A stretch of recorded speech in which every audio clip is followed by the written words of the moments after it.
Tai labas vakaras. Aš žinokit, labai seniai neskaičiau gyvos paskaitos ir gyvų žmonių, seniai tiek daug nemačiau. Tai anksčiau tai labai daug važinėjau po visą Lietuvą, net ir po užsienius važinėjau, kviesdavo mane skaityti paskaitų. Tai čia tokia gyvų paskaitų skaitimas buvo savaime suprantama norma, o dabar tokia biški kaip laukinė jaučiuosi. Tai jo labiau dar vienkiemėje gyvenu, tai iš viso labai retai, kada žmonės matau gyvus, nes daugiausia bendrauju online, konsultacijas teikiu. Tai greičiausiai mes visos, išskyrus su Irma, bet greičiausiai mes visos pirmą kartą matom vienas kitas, ne? Niekada negirdėjote apie mane turbūt. Labai džiaugiuosi, nes mielai papasakosiu ir apie save, ir ką aš veikiu, ir kuo aš jums galėčiau būti naudinga. Tai mano vardas Asta Ivaškevičiūtė, aš esu reiki mokytoja. Nežinau, ar žinote, kas yra reiki? Vat kažkas linksi. Pakelkit rankas, kas žinote, ir pakelkit kojas, kas nežinote. Aha, o taip, ausis pakrutinkit ausis, kas girdėjote, bet tik pavadinimą. Aš koją.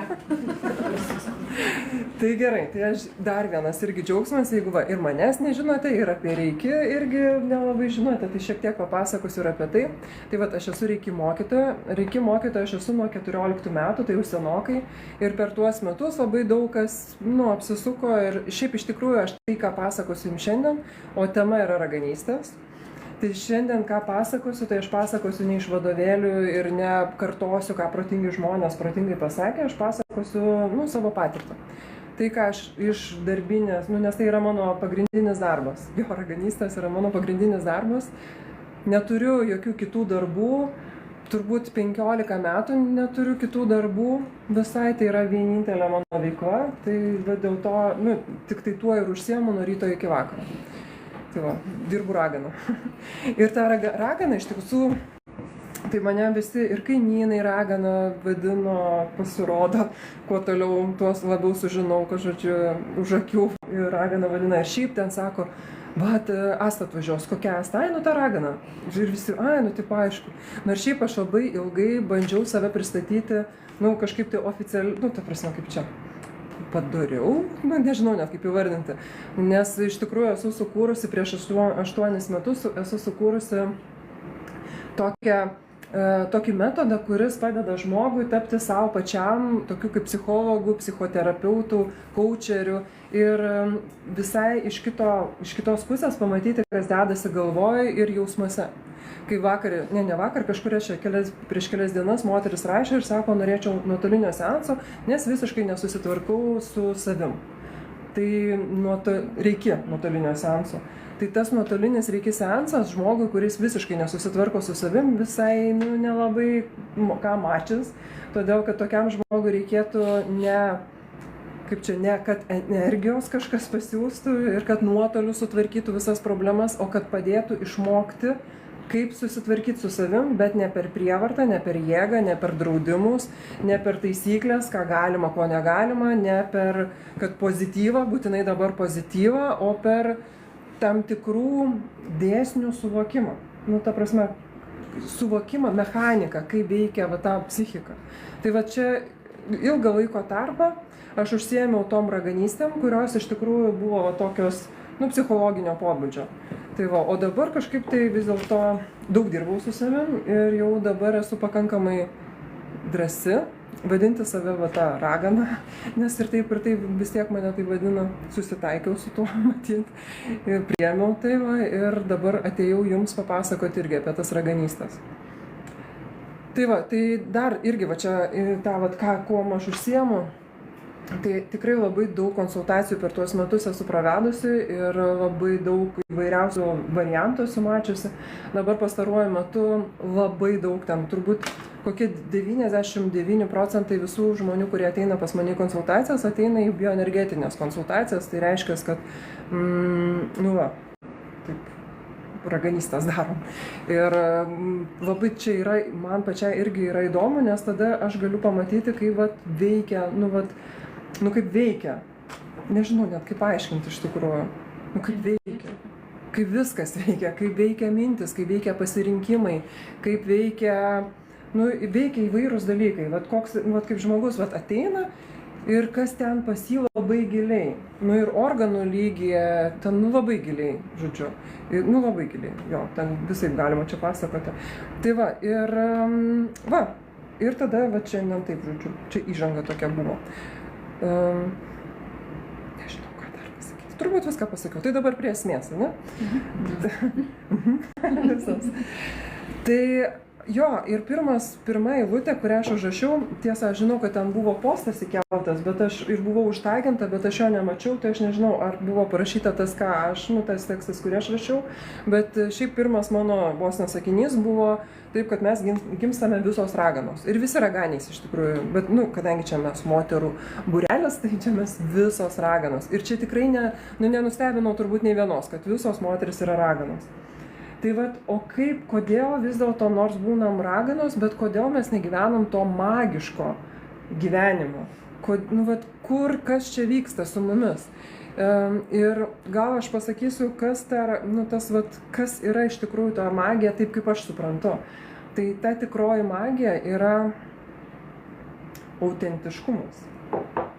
Drąsa, net ne tai, kad drąsa, net nežinau kaip čia kaip. Dabar šiuolaikinėme pasaulyje galbūt buvimas ta autentiška, visiškai 100% tikra, turbūt greičiausiai įvardinama kaip drąsa. Todėl, kad didžioji dalis žmonių ir iš tikrųjų 99,99 problemų prie žmonių, kurie ateina pas mane, ir yra nuo to, kad žmonės nėra savimi, nėra tokie, kokie yra. Ir gina save, saugo save ir yra sukūrę labai daug visokiausių gynybinių mechanizmų, kaip neparodyti, kas tu esi, kaip paslėpti savo kažkokį pažeidžiamumą. Tai magija yra būti 100% tokia, kokia tu esi. Taip, kaip tu esi. Kaip tu jautiesi, taip tu tokia ir esi. Ir tas duoda daug daugiau, daug duoda iš tikrųjų, nes tada, kai tu esi savimi, tada tu niekam nieko neįrodinėjai, su nieko nesiginčiji, neįkvoji savo energijos kažkokiam tai įvaizdžiui kurti, ar ten sienom statyti, ar kažką tai daryti. Ir tada tu esi 100% tokiam pralaidume. Nes į kur aš visą laiką vedu žmonės, tai vedu į tą tokį, aš sakau, kad kaip čia dabar, čia labai daug noriu papasakoti ir man taip toks minčių srautas eina ir kaip čia viską papasakoti ir jau jaučiu, kad kamštis darosi galvoje. Tas mintis neprasigrūda pro tą, kaip papasakoti. Tai žodžiu, kad harmoningas, tas magiškas žmogus, gyvenantis magišką gyvenimą, kaifuojantis nuo to savo magijos ir fainumo tokio, jisai yra ir tikras, ir tas pralaidus, ir tai reiškia, kad jisai 100% bendradarbiauja su pasauliu, su visų pasauliu. Tai yra nieko nestabdo, kas eina ir praeina ir išeina, ateina ir išeina, ir tuo pačiu yra atviras ir toksai, kaip čia pasakyti dabar, mato save ir mato aplinką. Kad žmonės arba mato tik aplinką ir savęs nemato, arba mato tik save ir aplinkos nemato, o kad to 100% pralaidumo visiems trūksta, čia 100%. Ta prasme, taip labai aš visą laiką vengiu kalbėti, taip, ten kažkaip dogmatiškai, nežinau. Bet vis dėlto esu linkusi matyti, kad 100% žmonių, ta prasme, visiems mums trūksta to tokio maksimalaus pralaidumo, nes mes per savo gyvenimą, ką labiausiai išmokome, mes išmokome saugotis. Tai aš nežinau, kokios jūsų patirtis gyvenimo, bet, vėlgi, manau, turbūt, kaip čia suvokimas apie žmonės galimai yra ribotas mano patirtim, kurią aš turiu iš konsultacijų. Nes į konsultacijas, kaip žinia, neateina tie žmonės, kuriems viskas gerai. Į konsultacijas ateina žmonės, kuriems nėra gerai ir jie ateina būtent nusimti tas kaukes ir tą savo fasadą, kurį rodo visuomenė. ir parodo tai, kas iš tikrųjų yra. O yra dažniausiai, tai tik, kaip čia pavadinimas, tas bendrinis yra vaikystės traumos. Ir daugelis žmonių tų vaikystės traumų nevadina kaip vaikystės traumomis, sako, oi, viskas pas mane gerai buvo. Tėvai mylėjo, kaip galėjo, valgy turėjau, tipo, nemušė manęs labai daug nemušė, kritikavo su meile, žodžiu, ten ir visai kaip, tai čia, tokie laikai buvo, mylėjo kaip galėjo, žodžiu. O paskui pasirodo, kad, tipo, viskas buvo gerai ir dabar yra viskas gerai, bet sveikatos nėra, pinigų nėra, santykių nėra. Ir pavyzdžiui, nes labai didelė dalis vyresnių gerokai moterų, kaip vyresnių. Šiais laikais jau tas vyresnė, nevyresnė yra jau toksai sąlyginis dalykas. Tai 50-metės, pavyzdžiui, atrodo kartais geriau negu jaunesnės už 50. Bet, sakykime, daugelis tų moterių, kurios ateina pas mane, ne tik, kad vaikai suaugę, bet jau yra anūkai, vos ne, prie pilnametystės artėja. Tai vat ir nėra santykio nei su vaikais, nei su nieko, nėra to gilaus emocinio ryšio. Ir kodėl? O vat todėl, dėl tų vaikystės patirčių, dėl tos aplinkos, kurioje vaikas, žmogus būdamas vaikas augo ir toj aplinkoj jisai išmoko gintis, saugotis dėl kažkokių tai priežasčių. Tai vat tie didžioji dalis, ta priežastis, kur dingsta ta mūsų magija, jinai ir dingsta todėl, kad vat iš tų patirčių, kuriuose mes susiformavome, mes kaip agurkai įdėti į sloiką su marinatu, mes persigėrėm to marinato, kame mes buvome. Ir mes tiesiog, didelė dalis žmonių tiesiog nemato kitos perspektyvos. Nes jeigu tu esi marinate ir šalia tavęs visi agurkai irgi marinuoti, ar pomidorai, gerai, kitaip atrodo, bet irgi marinuoti, taip kaip tu. Ir ten dar prieskoniai kažkokie tai plūdurio, bet vis tiek tai yra tas pats stiklainis ir su tuo pačiu marinatu. Ir tu net nežinai kitos perspektyvos, kaip galėtum jaustis, kaip galėtum gyventi. O ką mes žinome? Tai mes žinome, kaip saugotis, kaip gintis, kaip neparodyti. Ir kuo labiau žmogus ginasi, vėlgi, čia nėra, kaip čia pasakyti, nėra tai, kad aš kritikuoju, ar kažką tai čia, nežinau, nekritikuoju. Aš tiesiog noriu pasakyti, kad tuo metu, kai tas vaikas buvo tokioj aplinkoje, kokioje buvo, ir tie gynybiniai mechanizmai, kuriuos jisai savo sukūrė, kad išgyventų tose sąlygose, tai čia tas spektras yra labai didelis. Iš tikrųjų ir tikrai labai labai siaubingų istorijų girdėjau, ganėtinai daug. Labai siaubingų istorijų girdėjau. Ir tokių, taip sakant, mažiau siaubingų istorijų girdėjau, tokių pusiau siaubingų ar tokių, pusę velnio istorijų girdėjau. Tai nesvarbu, koks, ir dar tiesa irgi nemažai girdėjau atvejų, kai žmogus negali identifikuoti, nes tai yra mūsų psichikos gynybinis mechanizmas neigti. Neigimas tai yra tiesiog traumos irgi, kaip čia, išdava, kai tu sakai.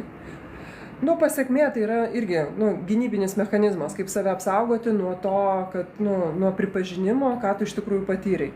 Tai tuose sąlygose žmogus sukūrė, tas mažas žmogus sukūrė savo krūvą gynybinių mechanizmų, kaip užsidaryti, atsiriboti. Ir jisai toj nesaugioj emociškai ir fiziškai aplinkos augdamas ir negaudamas jokios praktiškai pagalbos iš išorės, jisai suformavo savo tokį įsitikinimą, kuris tuo metu visiškai pagrįstas, aišku, buvo, kad pasaulis yra nesaugi vieta. Kad pasaulis ir pasaulio gyventojai yra nesaugu ir kad tu nieko negali iš pasaulio tikėtis, tu turi tik tai tiek, kiek tu turi savo viduje. Ta prasme, kiek tu turi energijos, kiek tu turi apskritai žinių, resursų, kiek tu gali už save pastovėti, arba kiek tu gali adaptuotis, kiek tu gali patikti, stengiasi tada patikti kitiems, tie people pleaseriai. Žodžiu, krūva visokiausių dalykų atsiranda, kurie uždaro. Tada tas, vėlgi, stiklainio pavyzdys, arba tai užsuka dangtelį. Jau pereina ten iš to stiklainio, šeimos stiklainio, tas agurkas pereina į savo individualų stiklainiuką. Ir ten, žinau, kodėl aš tokius pavyzdžius duodu, bet žodžiu, į savo individualų stiklainiuką agurkas pereina iš savo naujų agurkiukų įsideda ir marinuoja panašiame marinate. Bet stiklainio dangtelis yra užsuktas ir vis tiek tas žmogus, tame sultyse, taip sakant, marinuojasi. Ir tai, kuo vėl grįžtų, kuo pas žmogų yra daugiau gynybinių mechanizmų, tai reiškia, tuo daugiau yra blokų ir tuo daugiau uždarumų. Ir vėl grįžtų nuo ko, ką pradėjau sakyti, kad magija tai yra pralaidumas, 100% pralaidumas ir 100% bendradarbiavimas su pasauliu. Bet jeigu tau pasaulis atrodo nesaugi vieta, tu negali atsidaryti. Nu tiesiog realiai, tu negali atsiverti ir tu negali priimti tai, kad pasaulio, tai kaip pasaulis tave veda. Nu, aš sakau pasaulis, nes dar su Dievu žmonės dar turi kažkokį tai santykį, bet ir tai, čia beje irgi gal girdėjot, kad žmogus sugalvoja, Dievas juokiasi. Girdėta? Tai va, tai čia yra irgi, jeigu jūs tuo tikite, kad tikrai taip yra, kad žmogus sugalvoja, Dievas juokiasi, tai yra vėlgi vaikystės trauminių patirčių. Nu, trauma labai dramatiškai skamba ir daugelis galbūt nesakytų, kad čia va, mane labai sutraumavo tėvai, bet, nu, tai gražiau galiu pasakyti, vaikystės patirčių. Tai va tas marinatas, kuriame jūs augote ir verčia tikėti, kad tas, kas turi galią, jisai būtinai tą savo galią naudojasi tam, kad sugriautų tavo planus ir dar pasijuoktų. Tu ten žaidi toj savo smėlio dėžutėje ir įsijautusi tą savo žaidimą, ateina Dievas, ten išspardo tavo ten smėlio pilis ir žaisliukus ir tave už ausies paima, ištraukia iš to smėlio dėžės ir nuveda ten, nežinau, praustis rankų, nes rūbus ištepai. Tai va, tai kai toks yra požiūris į Dievą, į pasaulį, tu tiesiog realiai, negali atsiverti. Ir tai savo magijai, tu jos, negali, ta prasme, suprantat, negali naudotis, nes ta magija, jinai pasireiškia tada, kai tu jai leidi tekėti. Tas pats kaip kraujas, ranka pirštą užverši ir pirštas, pradės ten melinuoti, pūti ir nukris. Arba nenukris, nežinau. Nežinau, kas nutiks. Mes gal turim medikių. Nenukris pirštas? Pats nenukris. Padės. Tabalos. Na, žodžiu. Tai va, paskui reikės padėti, kad pirštas nukristų turbūt po kurio laiko. Tai va. Ir taip.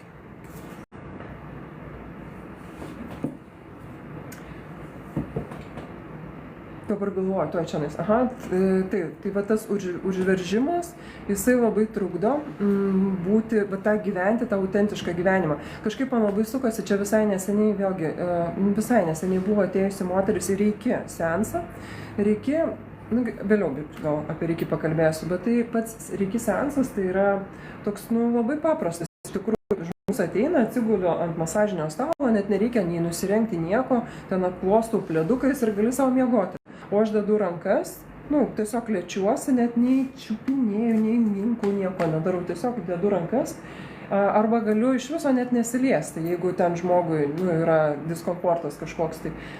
Tai va, tai ta moteris atėjusi, jinai labai irgi panikos atakos vienu momentu sakė, kad būdavo po 6 panikos atakas per dieną, tai aš iš vis neįsivaizduoju, kaip gyventi, žodžiu, žiauru. Tai va, ir jai buvo irgi prasidėjo vos ne panikos atakos pradžia, širdis pradėjo labai stipriai daužytis, vien nuo to, kad atėjo į naują vietą pas naują žmogų, kur pirmą kartą mato, kaip ten Facebook'e ar ten socialiniuose tinkluose, kas mane ilgiau seka, tai ten mano vištos vardas žino ir dalyvauja mano gyvenimo istorijose ir atrodo, kad yra jau tas ryšys. Bet vis viena, vis tiek pirmą kartą pamatyti į naują vietą, kad ir, pavyzdžiui, pas Irmąją studiją, kuri yra labai jauki. Nepadeda. Jo, ir tarsi viskas, turėtų, kaip ir viskas gerai turėtų būti, bet tai, kad naujovės kažkokios, ar ne, ir tai, kad atsigulti ir gulėti, tai yra vėlgi, man čia toks labai irgi geras, niekada nebuvau apie tai susimąsčiusi, bet per ją suvokiau, kad tas atsigulimo faktas irgi yra, atvirumas, tu turi tada atsiverti patyrimui, atsiverti, tai, kad tu nebekontroliuoji situacijos, tu turi atsiverti tam, kas vyksta ir leisti tam vykti. O žmogus, kuris gyvena labai dideliam, kas tai yra nerimas, tai nuolatinė baimė. Tai tas žmogus, kuris gyvena nuolatiniai baimiai, negali, tiesiog fiziškai negali. Nori užsidaryti ir jaučia labai didelį diskomfortą kiekvieną kartą, kai reikia atsiverti, nes tai siejasi su labai dideliu nesaugumu. Tai kur ten magija gali būti? Ir dėl to daugelis žmonių maišo, painioja, nežinau kaip čia lietuviškai teisingiau pasakyti. Kartais man įsijungia tokia kalbos redaktorė ir taip, o čia neteisingai sakai. Tai žodžiu, arba painioja, arba maišo intuiciją su baimėmis tiesiog. Nes pas mus dar protas taip įdomiai veikia, kad mes turime tam tikrą pasaulėjautą, vaizdą, gal nežinau, pasaulėžiūrą, pasaulėžiūrą turim tam tikrą. Ir mes mums jinai labai realistiška, vėl dėl to paties marinato, kuriame mes užraugintos esame. Ir plus mes tam, kad mes tikėtume ir toliau tuo, kuo mes tikime, mes iš savo gyvenimo pasirenkame faktus, kurie patvirtina, kad mes galvojame teisingai. Ir įdomu, įdomu tai, kad mes galvojame, kad mes viską žinome apie savo praeitį, bet mes žinome ne viską, nes dalį užmiršome, o kita dalis mums atrodo nereikšminga, nes jinai neatitinka, tie įvykiai, kurie buvo mūsų gyvenime, neatitinka tų mūsų bazinių, kertinių, vaizdos, pasaulėžiūros. Ir mes, atmetam tai. Tai kalbant apie intuiciją, kodėl aš sakau, kad daugelį atvejų tai yra tiesiog baimė. Ir žmonės sako, kaip tiki, nes, taigi taip, aš taip ir galvojau, kad tai bus blogai, aš žinojau, kad bus blogai ir buvo blogai ir kodėl aš tavęs nepaklausiau, kad bus blogai. Nes visada, kai aš galvoju, kad bus blogai ir visada būna. Ir tuo pačiu tas žmogus labai sėkmingai pamiršta visus atvejus, kai buvo neteisus. Kai galvoja, kad bus blogai, o buvo gerai. Todėl, kad, suprantat, ta dalis argumentų nebeįsispraudžia į tą dėžutę to vaizdinio, kurį susikūrė savo galvoje. Ir vėlgi, baimės kalba, vėl apie patirtis. Baimės kalba, vėl apie patirtis, kad reikia saugotis, reikia bijoti. Ateis ir kažkas skirs.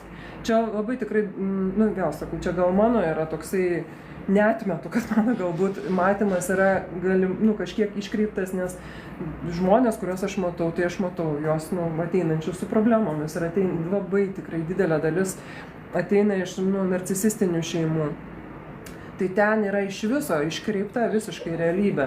Tam vaikui absoliučiai iškraipoma realybė ir tas žmogus pradeda abejoti viskuo, savo jausmais, savo mintimis, savo viskuo ir neabejoja tik vienu dalyku, kad reikia bijoti, kad reikia saugotis. Tai ir tada viskas, ir tada suprantat, kai žmogus auga toj labai nesaugioje aplinkoje, pas jį labai stipriai išsivysto tas toksai budrumas, toksai vigilance, kad tu nuolatos skenuoja aplinką ir nuskaitinėja, ar man gresia kažkas, tai ar man negresia. Ir iš to atsiranda tas hiperempatija. Gal irgi girdėjote, kad sako, aš jaučiu visų žmonių emocijas, aš žinau, ką tu galvoji, aš žinau, ką tu jauti, aš viską apie visus žinau, nes aš ateinu į kambarį ir aš iš karto jaučiu viso kambario atmosferą.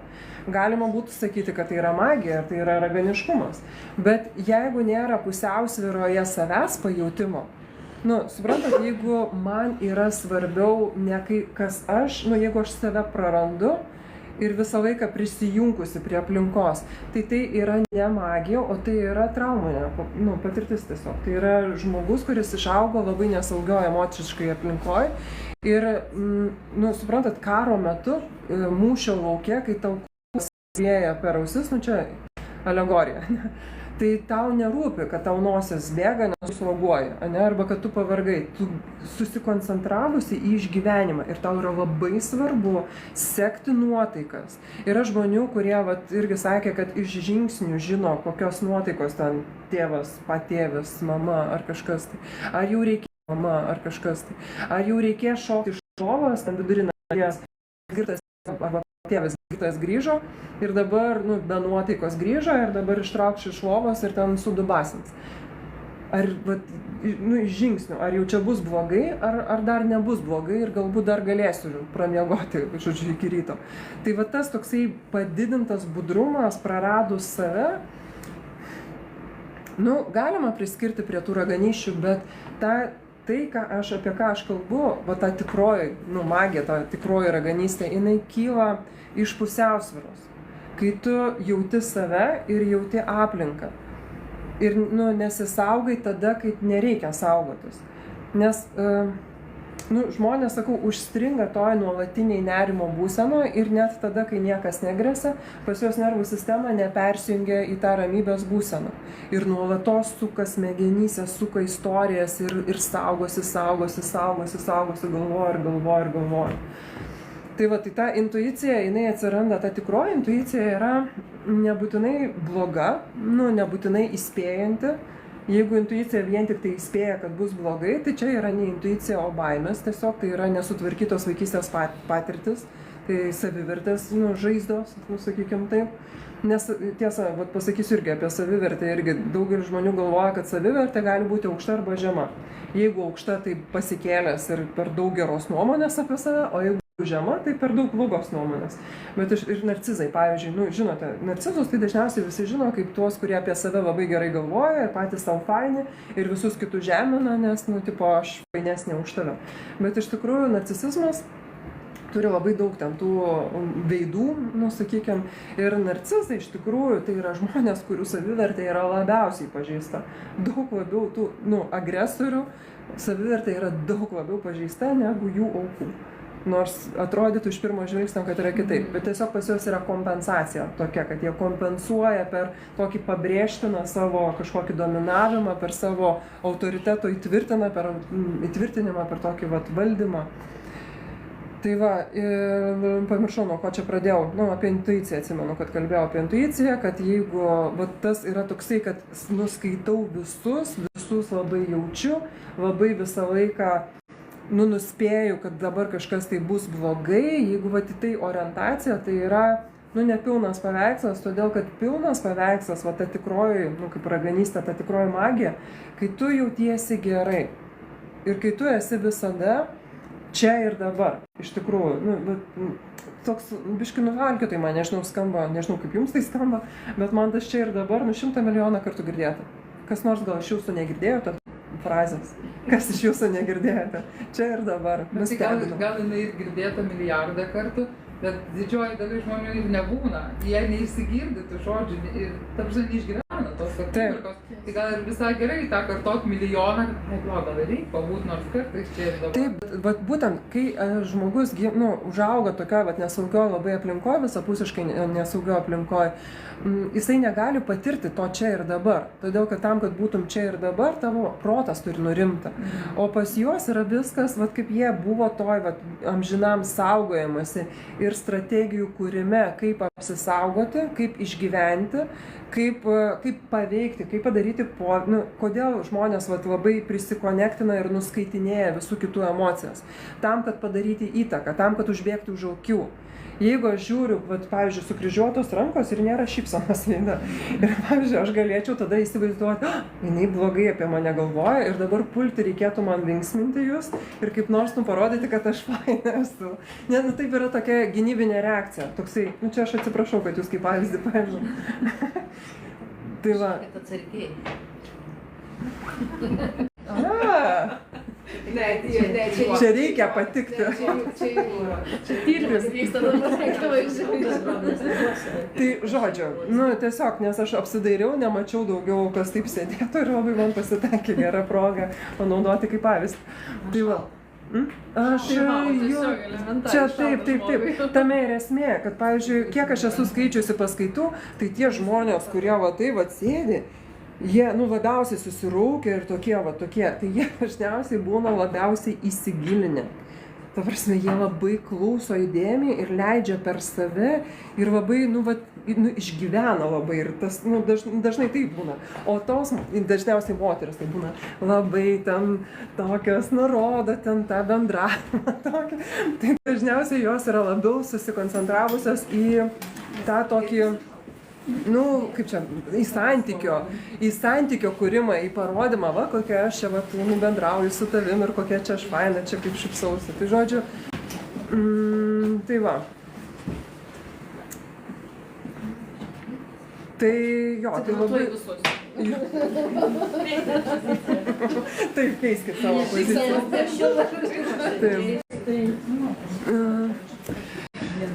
Tai va. Tai va, tai aš pasakiau, žodžiu, kad mes gimstame kaip raganos, aš savo špargalkę pasitikrinau, ką aš šiandien prisiplanavau. Ai, jo, ir gera dabar labai tema, kas tai, nu, žodžiu, ar ten tavo tos įžvalgos ir ten kažkokie pamatymai, ar pajautimai, ar dar kažkas, tai yra haliucinacija, ar tiesa? Gal irgi aktualus klausimas. Nežinau, dabar aišku, nežinau, ar prisipažinsite, kas nors, ką nors matote, jaučiate. Pavyzdžiui. Nu, vat, jeigu klausėte pavyzdžiui, tai turbūt ne.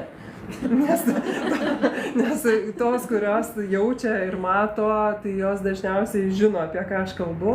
Ir jo, ir tą, nu, kalbėti apie tai irgi labai daug kas nedrįsta, todėl kad niekas nenori būti, nu, kaip čia, palydėtas į gydymo įstaigas arba nurašytas. Jo, nes irgi dar yra tas toks prietaras atlikėjams, kad jeigu jau tau rodosi, tai jau žegnokis. Tai čia dabar pasakyti, kad kažką jaučia ar mato, nu tai apsižegnos, kliepsams. Pradės žegnoti. Kryžius įtrauks. Jo, tai va dabar irgi čia yra toks, bet vis tiek suprantat, jau greičiausiai supratote, ne, kad aš kalbu apie raganystės, bet realiai mano bazė yra apie vaikystės patirčių gydymą, apie, nu, savivertės, žaizdų. Pradėjau apie tą savivertę, jo. Tai aš sakau, savivertė ne žema ir ne aukšta, o sveika. Nes žaizdota savivertė apskritai yra susijusi ne su vertingumu, nu ne su verte, ne tiek, kiek tu vertinga esi, o su tuo, kiek tu jautiesi patogiai egzistuoti. Kiek tu, čia toks labai plemas, sunku man paaiškinti, nu, ta prasme, nejaučiu, kad aš radau tikslius žodžius tam išreikšti, bet aš, nu, vis tiek pasakysiu ir tikiuosi, pasitikiu jūsų intelektu, kad nors ir kaip man gal nelabai gaunas tiksliai tą įvardinti taip, kaip aš norėčiau, bet jūs mane suprasite. Nu, tarp eilučių perskaitysite ten tas trūkstamus žodžius. Tai vat savivertė tai yra tai, kiek tu jauti, vat, kad tau priklauso erdvės būti. Tiesiog būti. Ir tau, o kai tu jauti, kad tau labai mažai skirta, nu jauti tai kabutės, intuityviai, nu čia toksai vidinis, instinktyviai, net ne intuityviai. Instinktyviai, kiek erdvės tau priklauso būti, egzistuoti, tiesiog būti, gyventi. Ir jeigu žmogus nejaučia, kad jam priklauso erdvės kažkiek tai pakankamai, tai tada jisai bando nusipelnyti, užsitarnauti, įrodyti, arba užgrobti svetimą erdvę, arba tada saugosi, kad mano erdvė neužgrobtų. Tai va čia yra savivertė. Savivertė yra visada susijusi su saugumo jausmu. Tai dėl to, kuo žmogus jaučiasi saugesnis, tuo jo savivertė yra stabilesnė. Tiesiog stabili, čia ne apie gerą nuomonę, blogą nuomonę. Kai tavo savivertė sveika, tu gali būti blogos nuomonės apie save tam tikrose aspektuose, bet tai tavęs neišžlugdo, nei tave veda į konkurenciją, nei tau įrodinėti kažką tai reikia. Tai vat ir dėl to tos savivertės gydymas ir yra tų raganysčių bazių bazė, todėl kad be sveikos savivertės visą laiką, arba kitaip tariant, kitaip pasakysiu žodžiu, kai savivertė yra žaizdota, nėra pusiausvyros joje, visą laiką yra visokie kompensaciniai mechanizmai įsijungia. Tai vėl čia iš tų vaikystės patirčių, nes pradėjau kalbėti, ar tai yra haliucinacija, ar tai yra realybė. Problema yra ta, kad tos trauminės patirtis, emocinių traumų pasekmes, jos pasireiškia tokiais mechanizmais, kurių žmogus negali pats suvaldyti. Tai vienas iš tų tokių pasekmių yra disociacija. Čia toksai bendrinis labai pavadinimas, ir disociacija reiškia atsiskyrimas, atsiribojimas.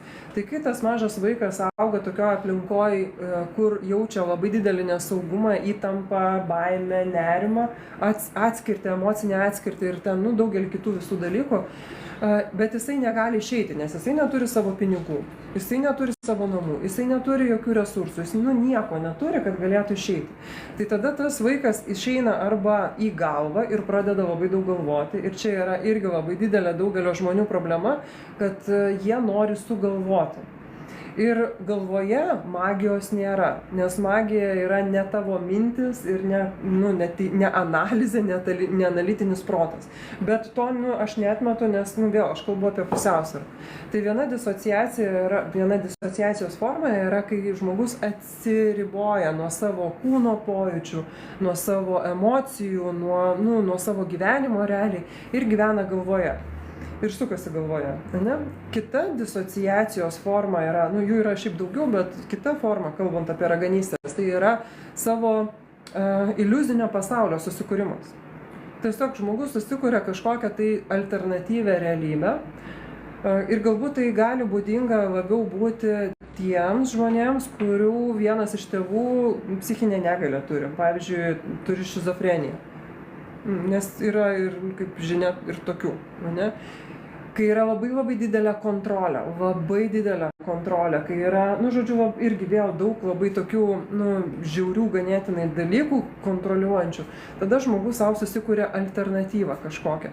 Ir dabar kokia ta alternatyva gali būti, ne? Tai vat, dėja, daugelis, kad yra, tu niekada, kažkaip labai norėčiau taktiškai ir mandagiai tą įvardinti, bet tiesiog pasakysiu taip, kaip man gaunasi.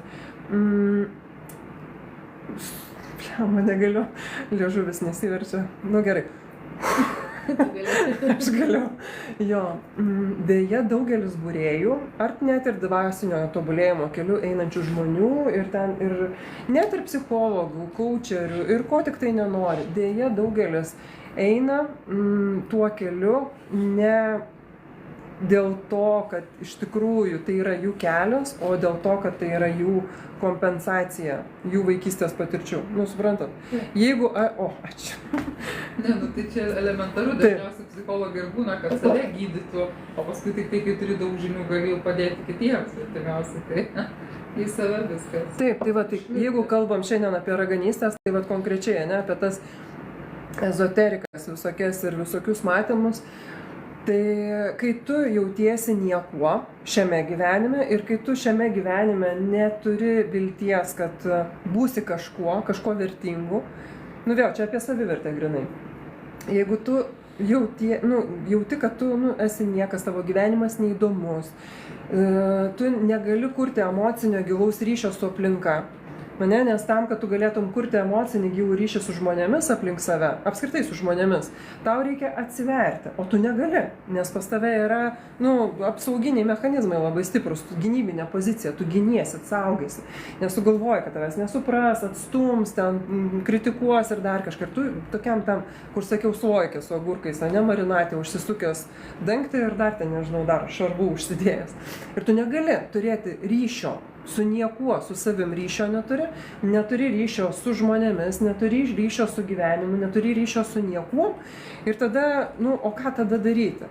Ir tada susikuri alternatyvę savo kažkokią realybę, kurioje esi kažkas. Esi kažkas. Tai va, ir tada, žinoma, ir tai nereiškia, kad esi kažkas, tai ne, ir vienas pats savo esi kažkas, tai gali turėti daug pasekėjų, kuriems tu irgi kažkas būsi. Nes vėl tai yra labai toksai natūralus kiekvieno žmogaus noras kažką garbinti ir kažką niekinti. Mums reikia kažkuom žavėtis ir kažkuom bjaurėtis. Ir mes visą laiką pasirenkam, pagal save, kas mus žavi. Tiesą sakant, mes, ką norėtume turėti savyje, tą žiūrime į kitą ir, kaip žiūrime į kitą, tapatinamės ir tada...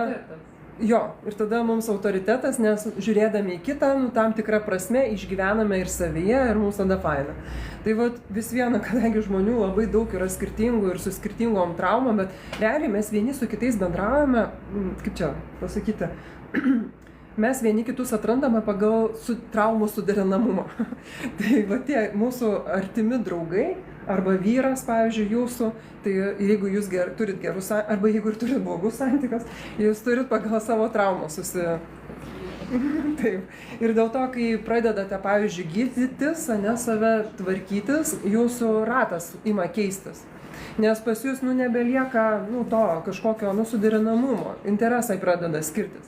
Bet visa laimė, kad atsiranda nauji žmonės, su kuriais jūs galite kurti tą ryšį. Ir be to, kuo jūs labiau tvarkote savo savivertę, vėlgi tas jūs įgaunate vis didesnį ryšį su savim ir su aplinka. Labiau girdėti save pradedate ir labiau girdėti visą tą aplinką.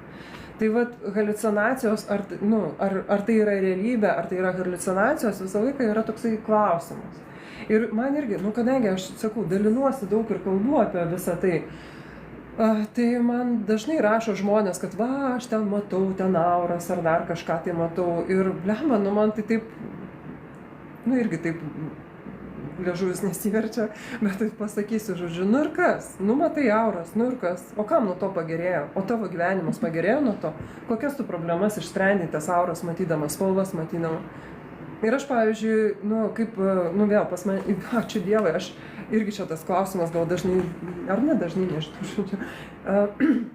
Nu, kadangi ateina pas mane bioenergetika, bioenergetinės konsultacijos ir aš ten prisijungiu prie informacinio to lauko žmogaus ir ten pasakoju ir, nu, ganėtinai taikliai, tiksliai daug ką pasakoju, žodžiu, ir apie, nu, daug, nu, žodžiu, ir tada manęs klausia, tai šitą tipo visą laiką, nu, tai ne, nes... Aš šiandien pabandysiu. Ne, bet aš žinot, ką runas pasiėmiau. Tai pabandysim. Ne, nes tas, kad prisijungti, nu tai yra man toksai, nu ta prasme, čia, tai yra darbas toksai man.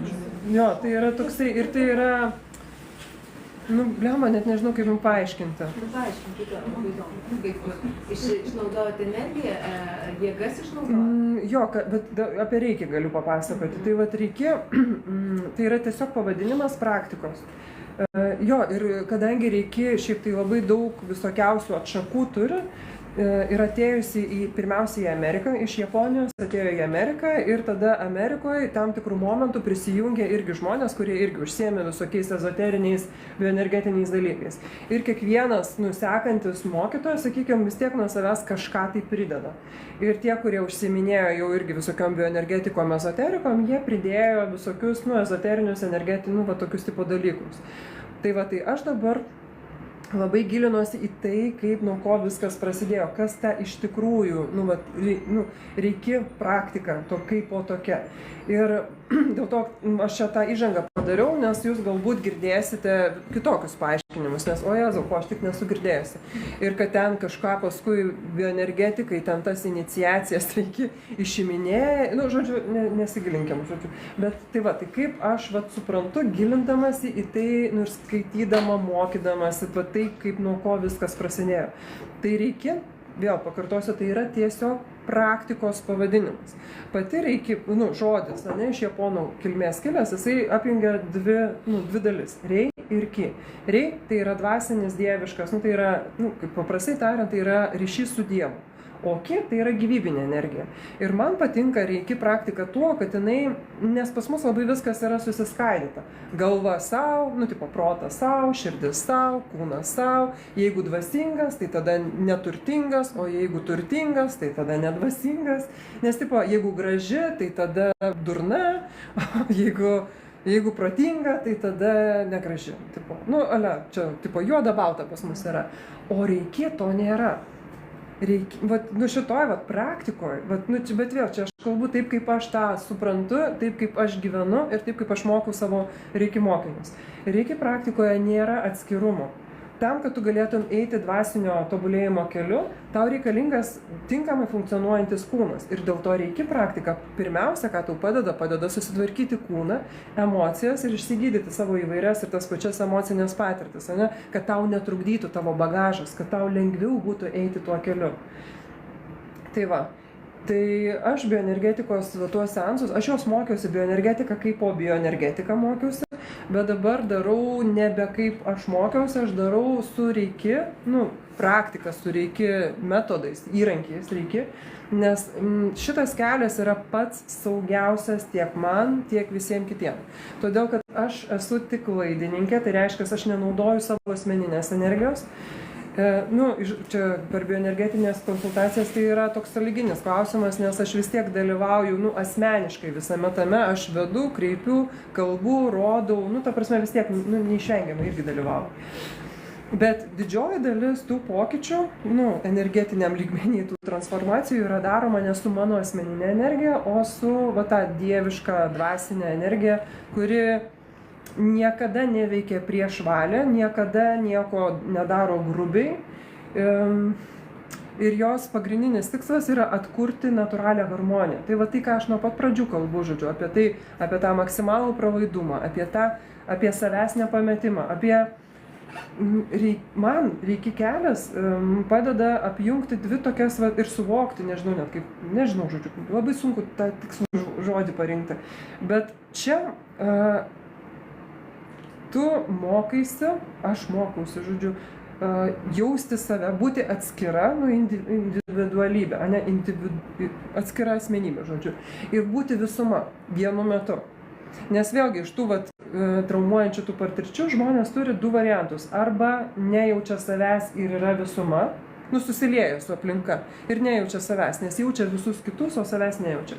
Arba atvirkščiai, nejaučia aplinkos, jaučia tik save. Ir aplinka nesvarbi, nes aš esu pati svarbiausia. O tavo toj harmonijai tu esi viskas ir tuo pačiu, niekas ir tuo pačiu esi tu.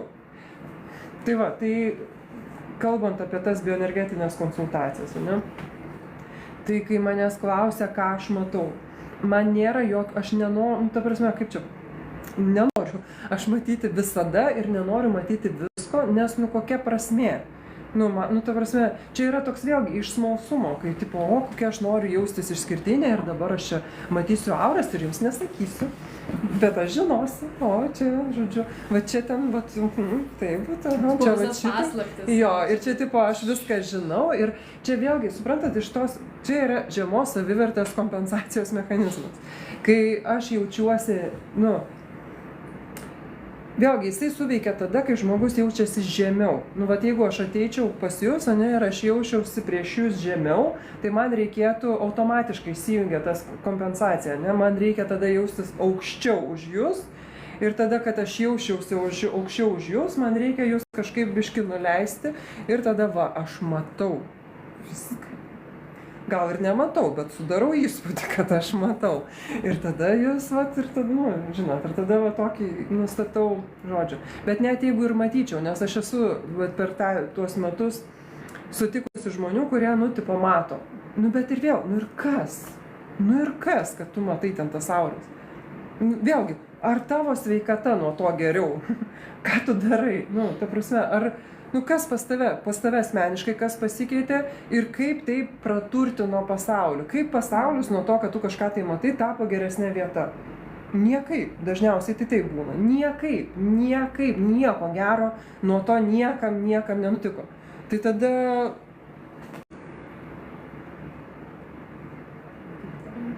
Tai gal žmogus nemoka pritaikyti savo gebėjimą? Mes daug ko nemokame, bet kai norime, mokomės. Tai kai nenori kurti geresnio pasaulio, tai tada klausimas kodėl. O tas kodėl, tai dažniausiai vėl grįžtame į tą pačią savivertę ir į vaikystės patirtis ir visą ką. Kas mano toliau? Tai pakalbėkime apie baltą ir juodą magiją ir kokios yra pasiekmes. Tai balta magija ir yra tai, ką aš kalbu, kai tu esi atvira. Kai tu priemi, kad... Žodžiu, vėl iš sveikos savivertės yra, supranti, kad tu daug ko nežinai ir dažnai klysti ir nieko tokio tame nėra, nes iš tos pažeistos savivertės labai svarbu žinoti, labai svarbu būti teisiai, labai svarbu viską numatyti, labai viskas svarbu, labai svarbu kontroliuoti, ne? Ir tada žmogus iš šito galvoja, kad aš žinau, kaip yra geriausia. Nes vėlgi primenu, apie ką kalbu, ne, kad tas žmogus gyvena savo toj skarbonkėj, tame sloike ir jisai pratęs remtis tik tai savo resursais, kuriuos turi. Ir reiškia, mano suvokimas apie tai, kas yra gerai, yra pats geriausias ir aš dabar visiems padarysiu, kad būtų gerai, nes vėlgi tai leidžia tokį jaustis geriau. Nes jeigu aš padedu, tai aš padedu iš aukščiau žemiau, suprantat. Ir kuo aš labiau visus gelbsčiu, tuo aš labiau stengiuosi būti naudinga ir tą vietą savo erdvę susidaryti, ale didesnę. Suprantat, užsitarnauti savo daugiau erdvės savo egzistavimui, kad, užsitikrinti. Arba, kaip čia, irgi narcizai labai mėgsta tą daryti, tokią manipuliacijos techniką, nuteikinėti. Pavyzdžiui, su Irma, aš būčiau narcizė, o Irma būtų ne narcizė. Tai aš tada, žinokit, sakyčiau, žinokit, ir tada, bet kai Irma negirdi. Jei už akių, sakyčiau, Irma yra tokia, yra nokia, žodžiu, ir aš daryčiau, kad jūs būtumėt mano hebra ir aš jūs nuteikinėčiau, kad, bandyčiau parodyti, kad, Irma mane skriaudžia ir kad nuteikinėčiau prieš ją. Kaip? Jinai taip nori pasižiūrėti, kai jis turi atlikti, atrodo, aš taip daryčiau. Jo, dabar reikia, jūs dabar, ką aš kalbu, nežiūrėkit vieną į kitą. Tai va. Tai čia tas yra toksai, visą laiką mes, čia instinktyviai mes ieškome bendruomenės, kurioje, gaujos, bandos, tipo, kad mes toj bandoj jaustume saugiau. Tai va. Ir tada tas, kai labai visiems padedu į kairę, į dešinę, tą dažniausiai žmogus daro ne dėl to, kad yra geras, o dėl to, kad jo yra pažeista savivertė ir tokiu būdu bando savo saugumą susikurti. Savo, skolininkų aleratą, kad aš dėl tavęs naktį kėliausi, tai dabar, greičiausiai neprašysiu naktį keltis, nes, aš esu ta, kuri aukojasi dėl visų, bet tu man skolinga būsi ir, visą gyvenimą prisiminsi, kaip aš dėl tavęs pasiaukojau. Bet dažniausiai žmonės irgi vėlgi instinktyviai jaučia, kad čia yra kažkas tai yra ne taip. Ta prasme, čia yra kažkas tai ne taip ir tas santykis, jisai toksai visą laiką su įtampa. Nes, normaliai tu turi leisti, kaip čia, net ne tai, kad leisti, net nėra apie tai kalbos leisti, neleisti. Sveikuose santykiuose nėra tokio, kad aš dabar leidžiu tau manimi rūpintis. Čia yra, kai yra tie santykiai yra neharmoningi, tada aš, rūpinosi tavim, o jau dabar aš leidžiu rūpintis manimi. Tai čia jau yra ne taip. Tai, ta balta magija, tai yra tiesiog tas, pralaidumas, tekėjimas ir priėmimas, kad aš nežinau, kas tai yra harmonija. Aš turiu ketinimą, kad tai būtų harmonija ir kad ta harmonija būtų harmoninga mums visiems. Nes iš tikrųjų, realiai, jeigu jūs taip netgi logiškai pagalvojus, pastebėjus, kaip viskas yra, tai mes tarpusavį labai esam visi susiję. Ar pažįstam vieni kitus ar ne. Pavyzdžiui, man taip yra faina apie šitus dalykus kalbėti, o jums tikiuosi faina apie tai klausyti. Ir pavyzdžiui, mano svajonė apie tai pasakoti, o jūsų galbūt svajonė girdėti tai. Ir mes dabar pildome vieni kitų svajonės. Šita erdvė irgi kažkaip tai, iš svajonės turbūt atsirado kažkieno tai. Tai kažkas realizuoja savo svajonę kurti erdvę, kurioje žmonės renkasi, o mes realizuojame savo svajonę ateiti į kažkieno sukurtą jaukią erdvę ir irgi vėlgi kažkaip tai daryti. Tai iš tos, kai tu išeini iš to amžinos gynybinės pozicijos, tu labai aiškiai suvoki, kad mes, kai realizuojame save, kai mes pildome, kai svajojame ir pildome savo svajonės, mes tuo pačiu pildome visų kitų žmonių svajonės, nes mes tarpusavy esame susiję. Kai yra gynybinė pozicija, kai yra tos savivertės žaizdos, kai nėra pusiausvyros. Labai atsiprašau, gal galim kaip minučių pertraukėlę? Galim. Čia yra dvi labai įnoringos moterys, kuris nori tą padaryti. Gerai. Gerai? Taip. 5 minutės. Gerai. Šitą, kaip jos iš tikrųjų mato prakeikimus? Taip. Mato. Aš matau. Nežinau, ar kas mato, bet aš matau. Tai čia tikrai nėra išgalvotas dalykas, kad pasako, kad aš matau, bet pas tave ten nėra. Aš nežinau, kas mato, nežinau tas žmogus, kuris sako, kad aš matau. O tas matomas koks yra? Bet kokį aš matau, tas, pavyzdžiui, bekūnės būtybės šmėklos ar ten energetinius parazitus, aš dažniausiai jaučiu per šleikštulį, man šleikštulys kyla. Šleikštulys kyla matant juos aplinkui vaikštant? Ne, man ne nuo vaizdo kyla, man tiesiog iš kontakto kyla. Iš pojūčio, ne? Jo, dėl to aš ir prisijunginėti prie visų į kairę, į dešinę, tai yra ne tai, ką aš norėčiau veikti gyvenime. Jo, nes tikrai yra, nereikia to, ta prasme, nereikia to daryti. Kaip prisijunginėti? O galit padėti, pavyzdžiui, mūsų? Tai aš tam ir užsiemu, jo. Aš tą norėjau.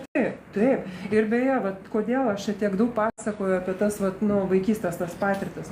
Nes iš visų žmonių, kurie pas mane ateina su savo problemom, yra tik vos vienas kitas, ten kokie gal 5% iš visų tų žmonių ateina dėl to, kad pas jos problemos yra dėl ten tų parazitų, prakeikimų ir taip toliau. Visų kitų problemos ir visi blokai yra dėl tų, to, ką aš čia dabar visą laiką pasakoju. Ir tuos, pavyzdžiui, parazitus ar šmėklas kažką tai, ar net ir prakeikimus juos pakeisti, yra kaip lengva. Bet jie neprikimba vėl? Tai dabar klausimas, kodėl jie pačioj pradžioj prikibo.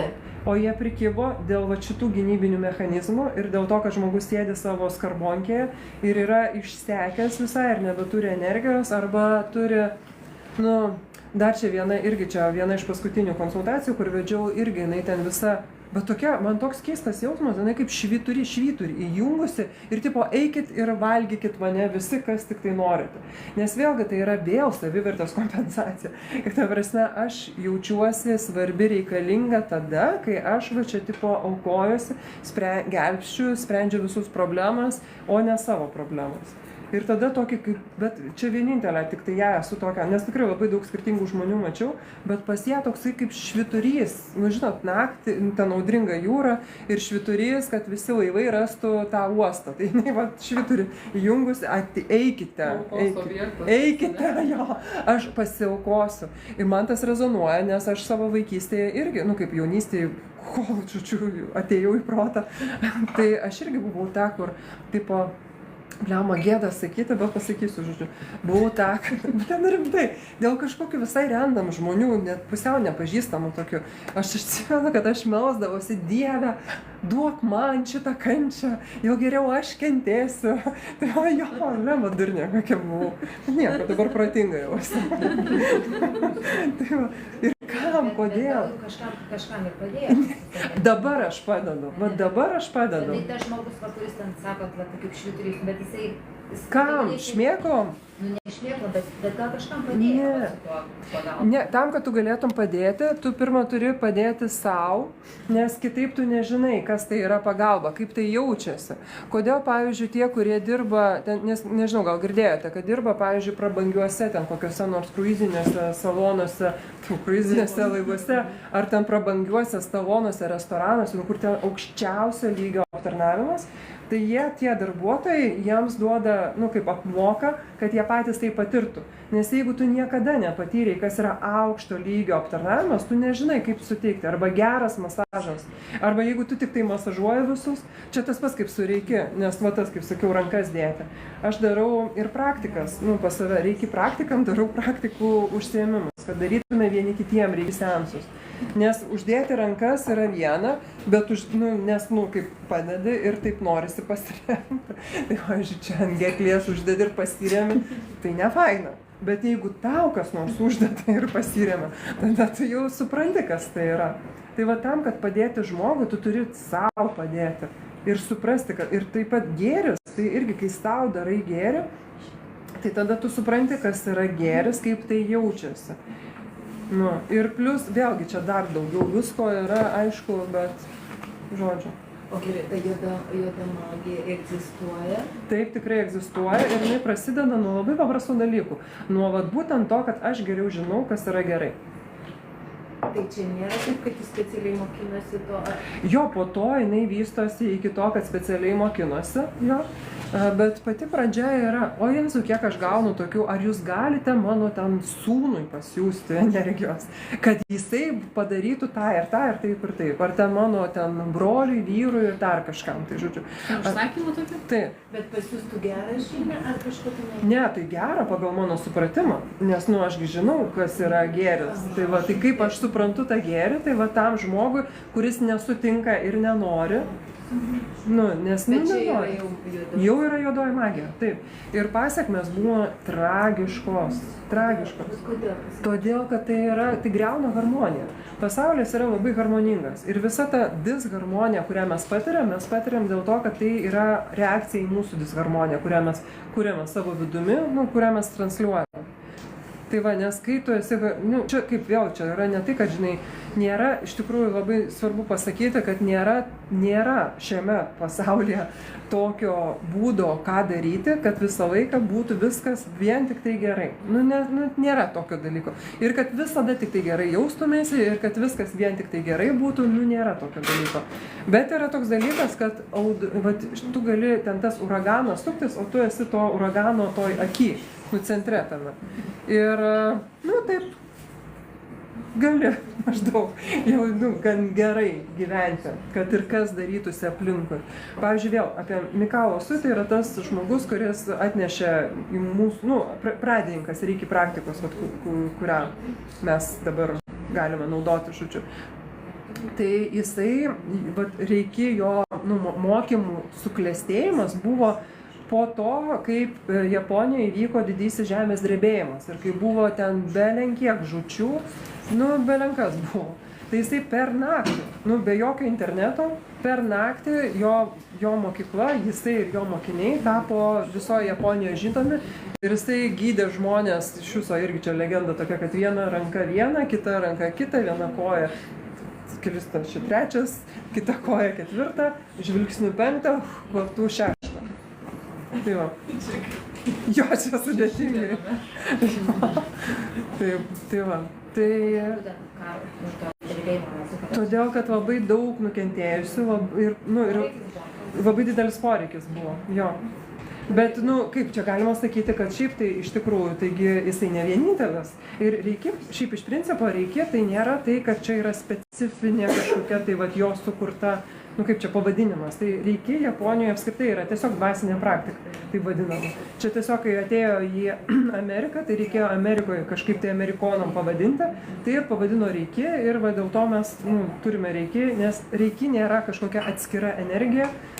Nėra kažkas tai tokio atskiro, tai yra tiesiog metodas, kelias, kuris realiai veda į nušvitimą, bet tik tai tiek, kad mums yra sunku suprasti tą nušvitimą, nes jisai viską gerina, gyvenimą gerina, sveikatą gerina, viską. Ir čia ta prasme, realiai iš savo mokinių galiu pasakyti, kad tie, kurie praktikuoja sąžiningai, jų sveikata keičiasi.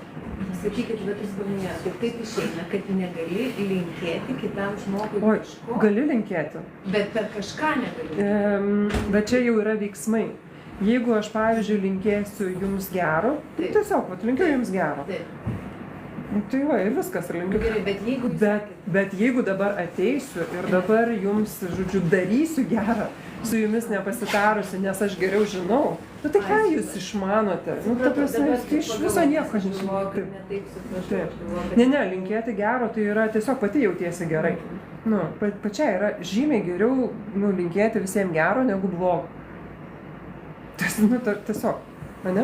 Nes kažko daliniesi, tai dvigubėja. Ar gero ar blogo? Net ne tai, kad dvigubėja, tiesiog jausmas. Pavyzdžiui... Taip, tas grįžtamasis ryšys toks nebūtinai apčiuopiamas. Čia yra būsena, kurioje esi. Jeigu tu nuolatos žiūri, kas yra blogai, tai tu ir matai, kas yra blogai ir jautiesi šudinai. O jeigu tu žiūri, ir tas faina, ir tas faina, tai tu esi tokiam nuolatiniam įkvėpime ir tokiam, fainam tokiam jausme, nes, pastoviai žiūri, kuom žavėtis, kuom įsikvėpti, kas tave motyvuoja, kas tave palaiko. Pasiturbini.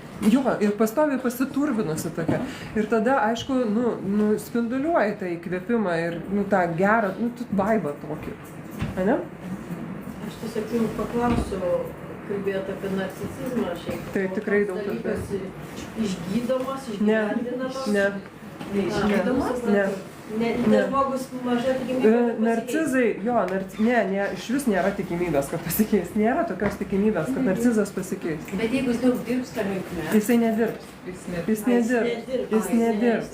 Narcizai eina į terapijas, bet dažniausiai ne tam, kad patys pagytų, o tam, kad įgytų įrankius, kaip manipuliuoti kitais. Nes jeigu apie narcizą, tai kalbant, tai jeigu užsiminė apie psichologą ir psichiatrą, tai čia šarlatanai. Čia tu turi problemų. Taip išeina, kad aš esu. Taip. Ne. Suprantat, narcizai yra, ten jau visai kritiniu atveju jų smegenys yra kai kurių pakitusios. Ir be to, narcizai dažniausiai yra tie žmonės, kurie neturi emocinės empatijos, turi kognityvinę empatiją. Kitaip, ta empatija tai yra gebėjimas atpažinti kito žmogaus jausmus. Tai emocinė empatija leidžia išgyventi.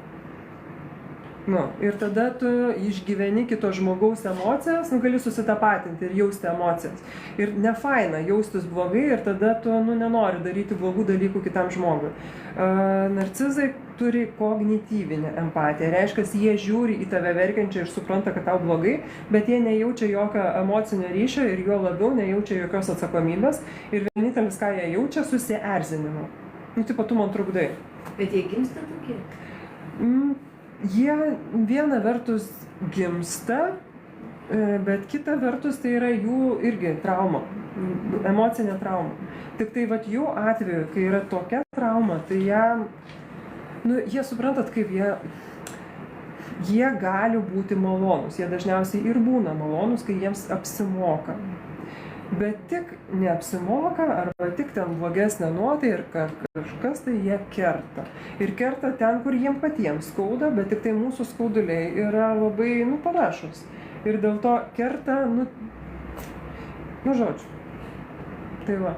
Ir šiaip tai kalbant vėlgi apie, pavyzdžiui, energetinius vampyrus, ne? Dar galim pakalbėkime. Labai čia man į temą. Tai energetinių vampyrų, galima sakyti, kad, gerai, kitaip pasakysiu, žodžiu, vėl grįžtu, į tai, kas yra ta sveika, balta magija, natūrali būsena. Tai yra tas maksimalus pralaidumas. Ir suvokimas, kad aš esu visumos dalis. Aš esu bet aš esu jūsų dalis. Mes esame vienas. Ta prasme, jūs esate atskiruose kiekviena savo kūnuose ir gyvenate savo atskirą gyvenimą ir jūs esate ne aš, bet taip pat mes esame vienis, mes esame vienos ir dėl to man yra gerai, kai jums gerai, nes kai jums gerai, man yra gerai, nes mes esame to paties organizmo dalis, suprantat, ne? Tai va, ir tai reiškia, ką tai reiškia? Tai reiškia, kad mes, iš sveikatos, iš tos sveikos būsenos, mes ištisai keičiamės energijomis su viskuo. Ta prasme, keistis energijomis yra visiškai normalu. Tai kitaip įvardinus, tai mes esame energetiniai vampyrai, visos. Taip išeina, jo. Bet kai tu neužspazmuoji, neužsispaudi, kai tu nesi savo toj skarbonkėje, tai ta energija tu atiduodi ir gauni. Suprantat, ištisai ta energijos apytaka yra. Bet kuo pas žmogų yra daugiau apsauginių mechanizmų įdėta, tuo pas jį yra daugiau blokų. Suprantat, negali energija ateiti. Plius, kai tu gyveni suvokime, kad pasaulis yra baisi vieta ir žmonės yra blogi ir tau reikia saugotis, nes iš tavęs atims ir nieko tau neduos, tai tu tada duodi ir nieko atgal nepriimi, arba labai mažai labai gauni. Tai reiškia, tu egzistuoji tik tiek, kiek sugeneruoji savo viduje ir ačiū Dievui, mes jau ten užsilenkę visi seniai būtume, jeigu nesugebėtume sugeneruoti tos energijos. O ją sugeneruojame, tai ir per miegą, maistą, ten vis tiek kažką veikiame ir vis tiek sugeneruojame kažkiek energijos. Tai va. Tai dabar kai jaučiamės, kad nusirpti esam, tai nusirpti esame dėl to, kad tuo atveju mes bendravome su žmogumi, kuris mums nemalonus, kelia grėsmę. Kažkuriuo lygmeniu mes nuskaitome, kad tai yra nesaugu. Kažkurio lygmeniu, ne? Ta prasme, ar nemalonus žmogus ir nenori bendrauti, bet kodėl tada jisai nemalonus? Dėl to, kad kažkuom jisai ten gali kažką pasakyti, padaryti ar kažką žinai. Ir kuo tu labiau bendrauji su tuo žmogum, kuris tau instinktyviai kelia tą grėsmę, tuo labiau užsiblokuoji. Ir tai reiškia, kad energiją atiduodi ir atiduodi netgi tam blokui palaikyti, tom sienom pasistatyti. Net kūnas įsitempia į gynybinę poziciją, nes mes viską reaguojame labai paprastai. Kautis, bėgti, slėptis. Ar sustingti, nejudėti, kad ten ta lapė aš esu višta ir lapė, kad praeitų pro šalį ir nepamatytų mane sustingusios, ne? Tai ir į tai irgi įeina labai daug energijos. Ir mes tada iš to kontakto išeiname išsekusios, bet nebūtinai dėl to, kad mus nusiurbė, o dėl to, kad mes nusisiurbėm. Mes užsiblokavom, užsidarėm, atidavėm visą savo energiją blokams palaikyti ir nesutinku čia būti, bet vis tiek esu, nors nesutinku. Ir verčiam save būti ten, kur nenorim, verčiam save bendrauti su tuo, ko nenorim. Ir tas savęs prievartavimas irgi jisai, arba verčiam save tylėti, net kad ne iš konflikto iškelti, nes irgi konfliktas labai baisus. Arba jaučiam labai intensyvės emocijas, labai intensyvės irgi tas. Tai va, ir mes iš tikrųjų jaučiamės be jėgų ne dėl to, kad mūsų nusiurbė, o dėl to, kad pačios save ištekinom, prasipjovėm veną ir kraujais. Bet tai ką daryti, jeigu tai artimas žmogus, pavyzdžiui? Aš pasakysiu, jums nepatiks. Pasakykit, nes man irgi aktualu, nes man atrodo gyvenu su narcizai, žinokit, nėra kito. Ir kai jis ką pasakėm, tai kaip apie mano vyrą, Tai dabar galvoju, tai dar gyvenu ir pas mane vis dažniau klausimas kyla gyventi, ar negyventi. Bet čia yra būtent klausimas, kad gyvenant su toksiškose santykiuose, destruktyviuose santykiuose, iš tikrųjų klausimas gyventi ar negyventi yra labai tiesioginis. Turiu omeny, kad tiesioginis, fiziologinis, nu, sveikatos prasme. Nes kuo žmogus ilgiau gyvena didelio streso sąlygose, nu, aš jų žiūriu, nes kažkaip man atrodo, tai su medicina kažkom susijusi, ne? Tai va, tai patvirtins man, kad kuo žmogus ilgiau gyvena didelio streso sąlygose, kūnas negali funkcionuoti. Nes kūnas veikia dviem, nu, ta simpatinė, parasimpatinė nervų sistemos yra. Ir neatsimenu, kuri simpatinė kova, man atrodo, ne, o parasimpatinė yra ramybė. Jo, tai va, simpatinė nervų sistema, jinai reikalinga, nu, nes jinai ne veltui mums yra integruota, ne, mums tas adrenalinas ir kažkoks stresas, jisai, nu, va, tas, kaip žmonės sako, noriu spyrio į užpakalį, žodžiu, kad tada varyti. Bet beje, kas nori spyrio į užpakalį, tai vėlgi rodo prastą santykį su savim, nes tau reikia pažeminimo ir prievartos, kad tu kažką padarytum. Nes iš sveiko santykio su savim tau nereikia spyrio, tau reikia įkvėpimo, pavyzdžio, ten parodymo, palaikymo, dar kažko tai reikia. O jeigu reikia spyrio, jau čia blogas ženklas. Tai va, tai simpatinė nervų sistema, jinai yra labai gerai, bet kai žmogus, nu, bet čia dažniausiai nuo vaikystės jau pripratęs būti nesaugumo būsenoje ir jisai nesupranta, kas tai yra saugumas ir netgi saugumas dažniausiai, irgi čia kaip trauminė pasekmė, saugumas kelia stresą, nes kai tu tik atsipalaiduoji, tau kerta. Nu, tu negali niekada atsipalaiduoti, nes tu turi nuolat budri būti ir saugotis. Tai vat, kai tu nuolatos gyveni daug metų nuolatinio budrumo būsenoje, nuolatinio nesaugumo, saugojimosi, konkurencijos ir kovos būsenoje, tavo kūnas negali būti sveikas, jisai negali virškinti taip, kaip taip virškinti negali net. Prasme, taip kaip reikėtų, organai negali veikti, toksinai negali valytis, nu, ta prasme, niekas negali, visur, per visus lygius kerta. Tai vat, kuo daugiau žmogus sėdi va, tuose įtemptuose santykiuose ir kaip taisyklė, jeigu yra vienas narcizas artimam rate, tai jų yra daug daugiau aplinkui, santykyje. Nu. Ir dabar tas va, dalykas, kuris nepatinka visą laiką, nu, niekam nepatinka, tai yra neturėti santykio. Nu, atsiriboti.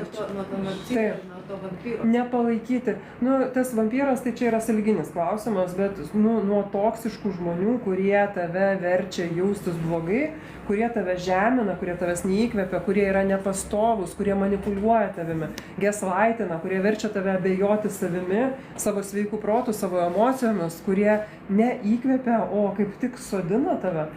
Tai kokia prasmė kurti santykius su jais? Bet vėl tada yra kaip tik tada žmonės, kurie užaugia tokio aplinkoje, jie nori įrodyti, kad aš esu verta tavo meilės. O su žmogum, kuris tave tiesiog myli, tada nebeturi ką įrodinėti, tai neįdomu.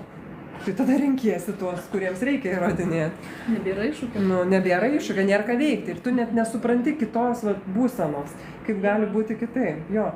Plus dar įsijungia labai daug tų, nu, mūsų labai daug hormonų veikia tame streso būsenoje. Tai reiškia, mes nuolatos gaminame tam tikrą cheminį kokteilį ir mes esam narkomanai to cheminio kokteilio. Kortizolio. Jo.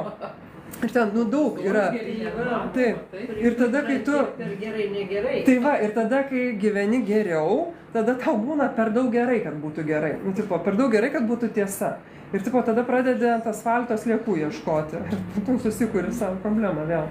Ar turi įtakos, nu, bet tom emocijom, ar ten kažkokiam nuovargiui mėnulio fazės? Taip. Turi. Apskritai mes esame, nu, kaip čia, jo, čia toksai vėl nėra juoda arba balta, yra labai daug sluoksnių. Tai mes nesame vieni šiame pasaulyje ir mus veikia. Ir dabar toksai lapkričio galas ir gruodis yra toksai sunkesnis, šiaip tai metas, nežinau, bent jau šis, o gal ir visi, nežinau, aš kaip nestebėjau, gal visada. Visi lapkričiai ir visi gruodžiai. Ne? Nu va, man anksčiau, va, iki tol, kol pradėjau būti protinga, tai, nu, žodžiu, lapkritis, spalis, lapkritis, gruodis būdavo iš viso juodi mėnesiai, nu, labai. Dabar tokie pilkšvi, tokie čiut, žodžiu, su rožiniais blizgučiais, kurios pati užsibarstau. Tai, žodžiu, jo, nes, nu, mes nesame vieni, nu, viskas aplinkui juda, bangos eina, banguoja ir, nu, žodžiu, va, tas, va, vyksta viskas, ne? Ir aišku, kuo tu esi labiau išsibalansavusi, kuo viduje savo, tuo tu jautriau į viską reaguoji. Bet kas vyksta pas mus? Mes, vėl čia iš to paties, noro visko žinoti, nes kai aš viską žinau, tai aš galiu savo susikurti saugią kontroliuojamą aplinką. Tai jeigu aš kažkaip tai jaučiuosi, tai reikia man išsiaiškinti, kodėl jaučiuosi ir aš blogai jaučiuosi, nes vyras šiukšlių neišnešė. Ir man aišku. Ir dar, pavyzdžiui, sužinau, kad Irmos vyras irgi toks pats ir jinai blogai jaučiasi. Ir tada visi. Taip. Ir tada man ramu ir aš tada nieko nedarau, nes tai yra norma. Man blogai, Irmo blogai, dar kažkam blogai, ir dar, pavyzdžiui, Irmos kaimynės, sesers kolegiai blogai. Ir tada man, visiems viskas blogai, nieko nebereikia daryti. Čia normaliai, kad čia viskas blogai.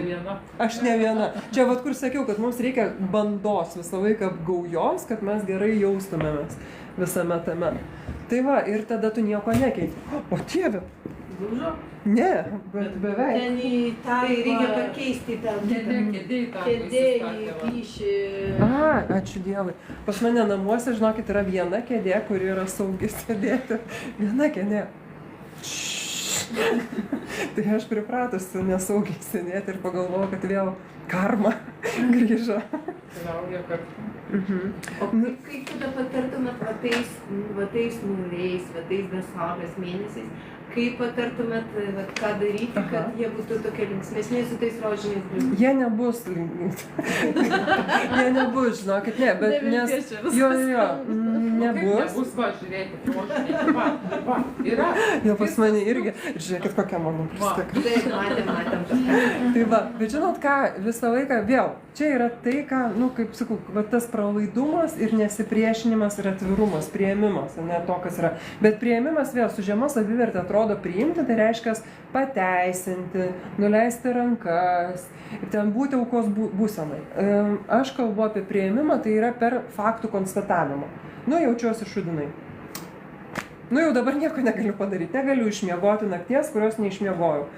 Tai ką aš galiu padaryti, aš galiu nesipriešinti su tuo.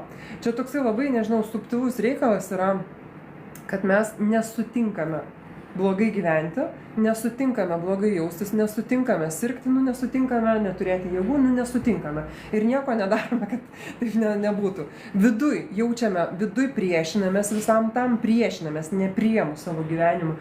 Pavyzdžiui, kas turi trauminės vaikystės, tam tas patirtis, tai nepriema vaikystės, nepriema ir bando pakeisti. Suprantat? Bando pakeisti, bet tu negali pakeisti to, kas jau buvo. Kaip aš sakau, jeigu vakar pusryčiam valgiai blynus, tu nebepakeisi tų blynų į, kažką į obuolį, nes tu jau iškakojai tą blyną. Ta prasme, jau nebėra jo tavo sistemoje ir viskas, tu nieko negali padaryti. Bet tu gali padaryti dabar, kas vyksta dabar. Tai dabar tu gali atpalaiduoti savo kūną. Toks plemba, aš jums visą gyvenimą to išpasakosiu ir sėdėsiu iki ryto ir pasakosiu ištisai. Bet tai arbatos pagerkit. Gerai, sveikatą. Vieną klausimą, kaip kalbėti apie tą juodą magiją ir kad žmonės kreipiasi, kad jie ten užkalbėti ar nužiūrėti ir panašiai. Aš galvoju, iš kur čia tokios mintis, kad kaip supras, kad nužiūrėtas ar užkalbėtas, kodėl ne taip galvoja? Dėl įvairių priežasčių galvoja. Čia komentuoja Evelina, viena kėdė ir žvengia ir liuksa.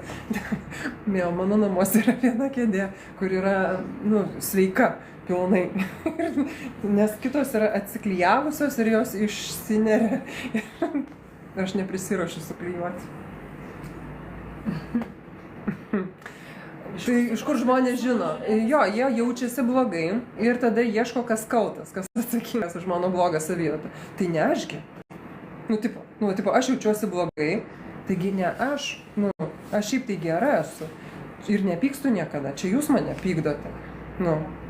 Aš šiaip tai geras žmogus, ar jeigu tu manęs nepykdytum, aš niekada nepykčiau. Tai tas pyktis, kurį aš jaučiu, yra ne mano, ar susierzinimas, ar pavyzdžiui nerimas, arba bloga savijauta. Taigi ne aš atsakinga už tai, kaip aš jaučiuosi. Aplinka padarė kažką, vampyrai, nuvampyravo, dar kažkas man padarė.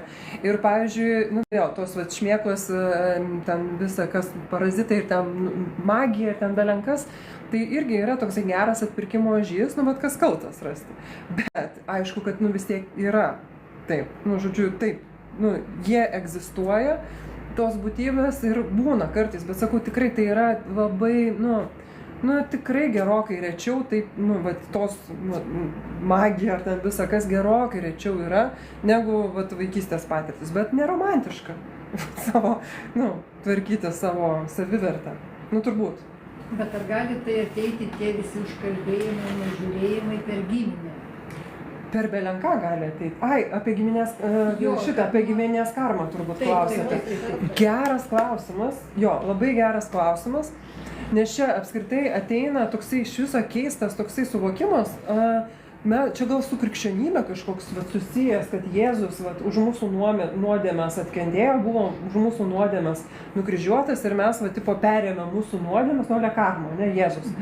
Ir tada yra tikėjimas, kad yra giminės karma, kurią aš turiu atkentėti, kad kažkas tai giminiai kažką padarė, o aš dabar pasiekmes turiu atkentėti, nes tai yra mano giminės, kur jau seniai tas žmogus miręs yra turbūt, bet aš turiu aš atkentėti, nors net nemačiau galbūt to žmogaus, žodžiu. Arba dirbti.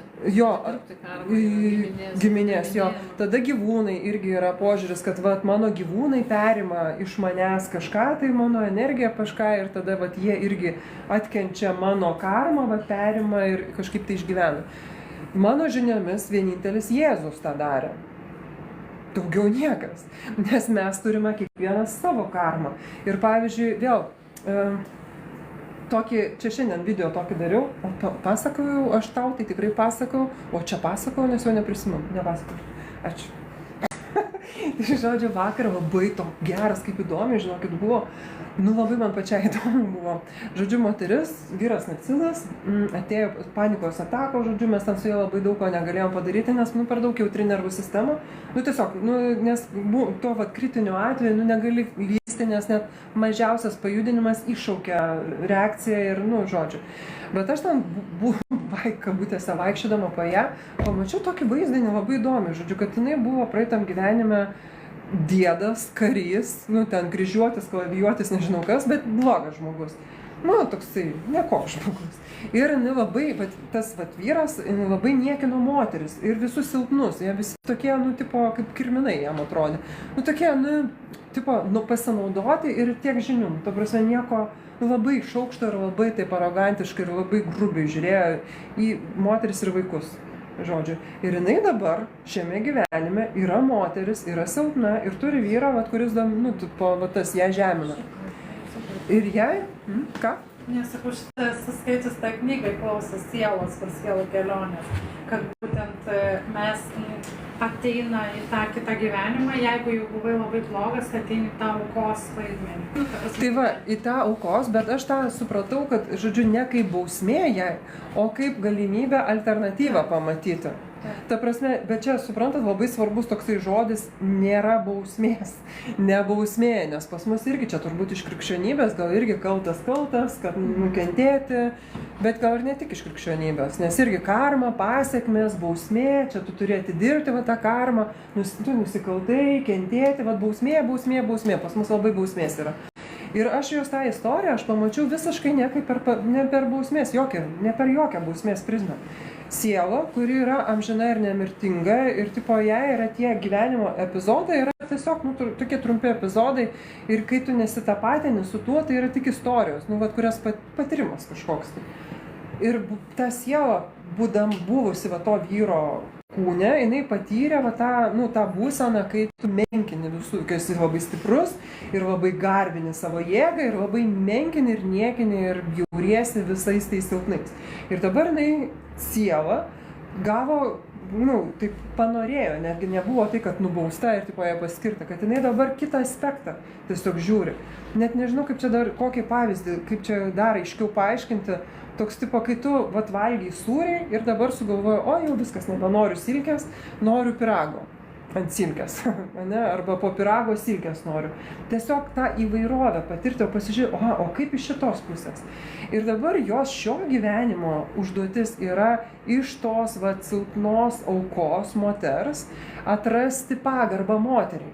Ta prasme, jinai turi išmokti gerbti moterį ir, save, kadangi jinai yra moteris, išmokti gerbti save ir atrasti tą harmoningą moters vietą santykėje su vyru. atrasti, kas tai yra harmonija tarp vyro ir moters.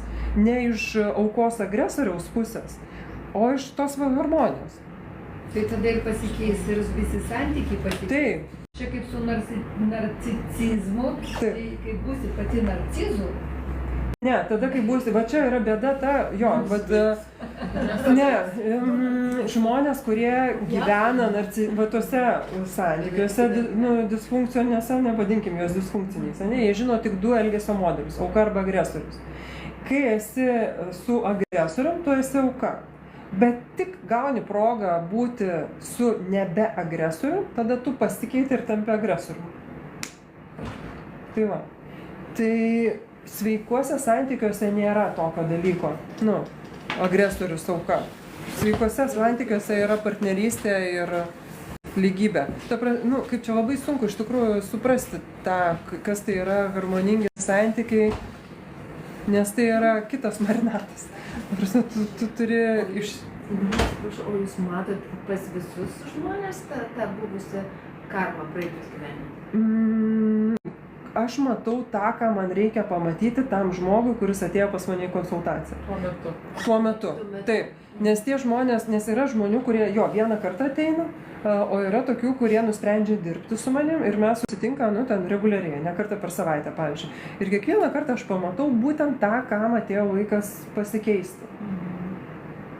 Ir kiekvienas žmogus skirtingai. Ir su kiekvienu žmogus skirtingas, kaip priėjimas. Bet tai reiškia vis tiek, kaip ten nebešnekėtų, vis tiek egzistuoja tas praeitas gyvenimas. Man tai atrodo tikėtina. O kaip yra iš tikrųjų, nieks nežino. Tas energijas, kada pradėjot jausti? Ar vaikystėje, ar dirbdama, ar kažkada, kada tas jaučiu? Vaikystėje. Vaikystėje buvo, mano gal vaikystė buvo visai gera, išskyrus tai, kad mano tėtis mirė ir tada jinai bloga pasidarė. Bet šiaip neturėjau tokių kažkokių didelių sukrėtimų. Kaip tai pasireiškia? Tai vienu momentu vaikystėje buvo, beje, paskui tik tokia angliškame, anglų kalba, užtikau video, kažkas tai dalinosi, net nežinau kokioje šalyje, bet, žodžiu, buvo tokia serija visa, kaip vieną video pamatai, tai tada pradeda rodyti, žodžiu. Pamačiau, kad ką aš tą patyriau savo vaikystėje, pasirodo daug daugiau žmonių savo vaikystėje tą patyrė. Aš tą vadinau pakitusių pojūčių kažkokie tai priepuolius. Nes man nei iš šio, nei iš to, kai pradėdavau girdėti ausyse tiksėjimą. Ir ganėtinai ilgai buvo. Nežinau, keletą metų tai tikrai. Nežinau, paskui kažkaip su paauglystė, kuo labiau paauglė buvau, tuo man dingo tas toksai pojūtis. Visi prasidėdavo toks nuo kažkokio vidinio tiksėjimo. Pradėdavau girdėti tarsi kažkokį tiksėjimą ir tada labai labai ryškios juslės atsirasdavo. Labai ryškiai garsą girdėdavau. Pojūčiai irgi tokie, labai ryškus pasidarydavo ir tokie, šiaip tai žiauriai baisu būdavo. Ir mano mama bent jau pasakojo, kad vedžiojo mane pas visokius psichiatrus, pas belenką vedžiojo ir niekas nenustatė man psichinės negalios. Ir tai aš esu sveika. Bet jūs skundėtės kokią baimę kažkokią? Aš nesiskundžiau, man tiesiog, tie pojūčiai atsirado. Kodėl mama žinojo? Aš neatsimenu tų aplinkybių visų. Aš neatsimenu, kaip ten kas tiksliai buvo ir kodėl mama priėmė sprendimą ten kažkur mane vesti ir kažką rodyti. Aš tik tai atsimenu kelis iš tų buvusių epizodų, tai yra būtent, kad labai garsas, labai ryškiai garsą girdėdavau. Kažkokį toks labai super mega jautrumas. Nežinau, gal 10, 13, kažkur tas tokio, jo. O šiaip aš tokia visada nepritapusi buvau kažkokia tai. Ir dabar tai yra mano, taip sakant, verslas. Jo. O gali sužinomus būti poreikiai gydytojų, ta prasme? Jo, taip, taip, reiki tai yra metodas. Metodas, kuris padeda grįžti į natūralią būseną. Reiki tai nėra, pavyzdžiui, aš kaip reiki mokytoja vedu seminarus, 1 reiki pakopos, 2 pakopos, ir ten 3 ir mokytojo pakopa. Ir per tą pakopą, iniciaciją duodu. Tai ta iniciacija, jeigu neįsigilini, atrodo, kad aš ten duodu kažkokį šventą patepimą. O iš tikrųjų, aš, sudarau erdvę žmogui grįžti į jo pirmykštę, į gamyklinius parametrus atkurti. Tai va, ir tai yra metodas, tai yra metodai, tai yra sistema, tam tikra sistema, kuri padeda žmogui, atkurti save, iš naujo, iš pagrindų, koks, pagal Dievo planą, kaip tu turėtum iš tikrųjų gyventi.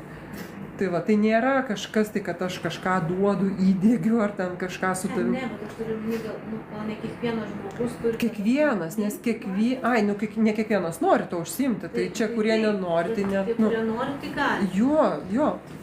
Jo, bet kas. Ir kartais žmonės sako, vieni sako, čia žinai, Asta, aš čia jaučiu ten rankose, ten kažką, tai dar ten tą. Tai sveikinu, kad jauti gerai, okei. O kiti sako, bet aš čia dar mėsą valgau. Ar galiu ateiti, jeigu aš mėsą valgau? Sakau, gali. Seniai nevalgęs gerai. Tai va, tai nereikia tau, čia kaip į sporto klubą, žinai, tau nereikia laukti, kol tapsi atletiška, kad nueitum į sporto klubą. Arba nereikia laukti, kol tu ten būsi soti, kad pavalgytum. Aš labai noriu valgyti, bet negaliu valgyti, kol aš nesijaučiu soti.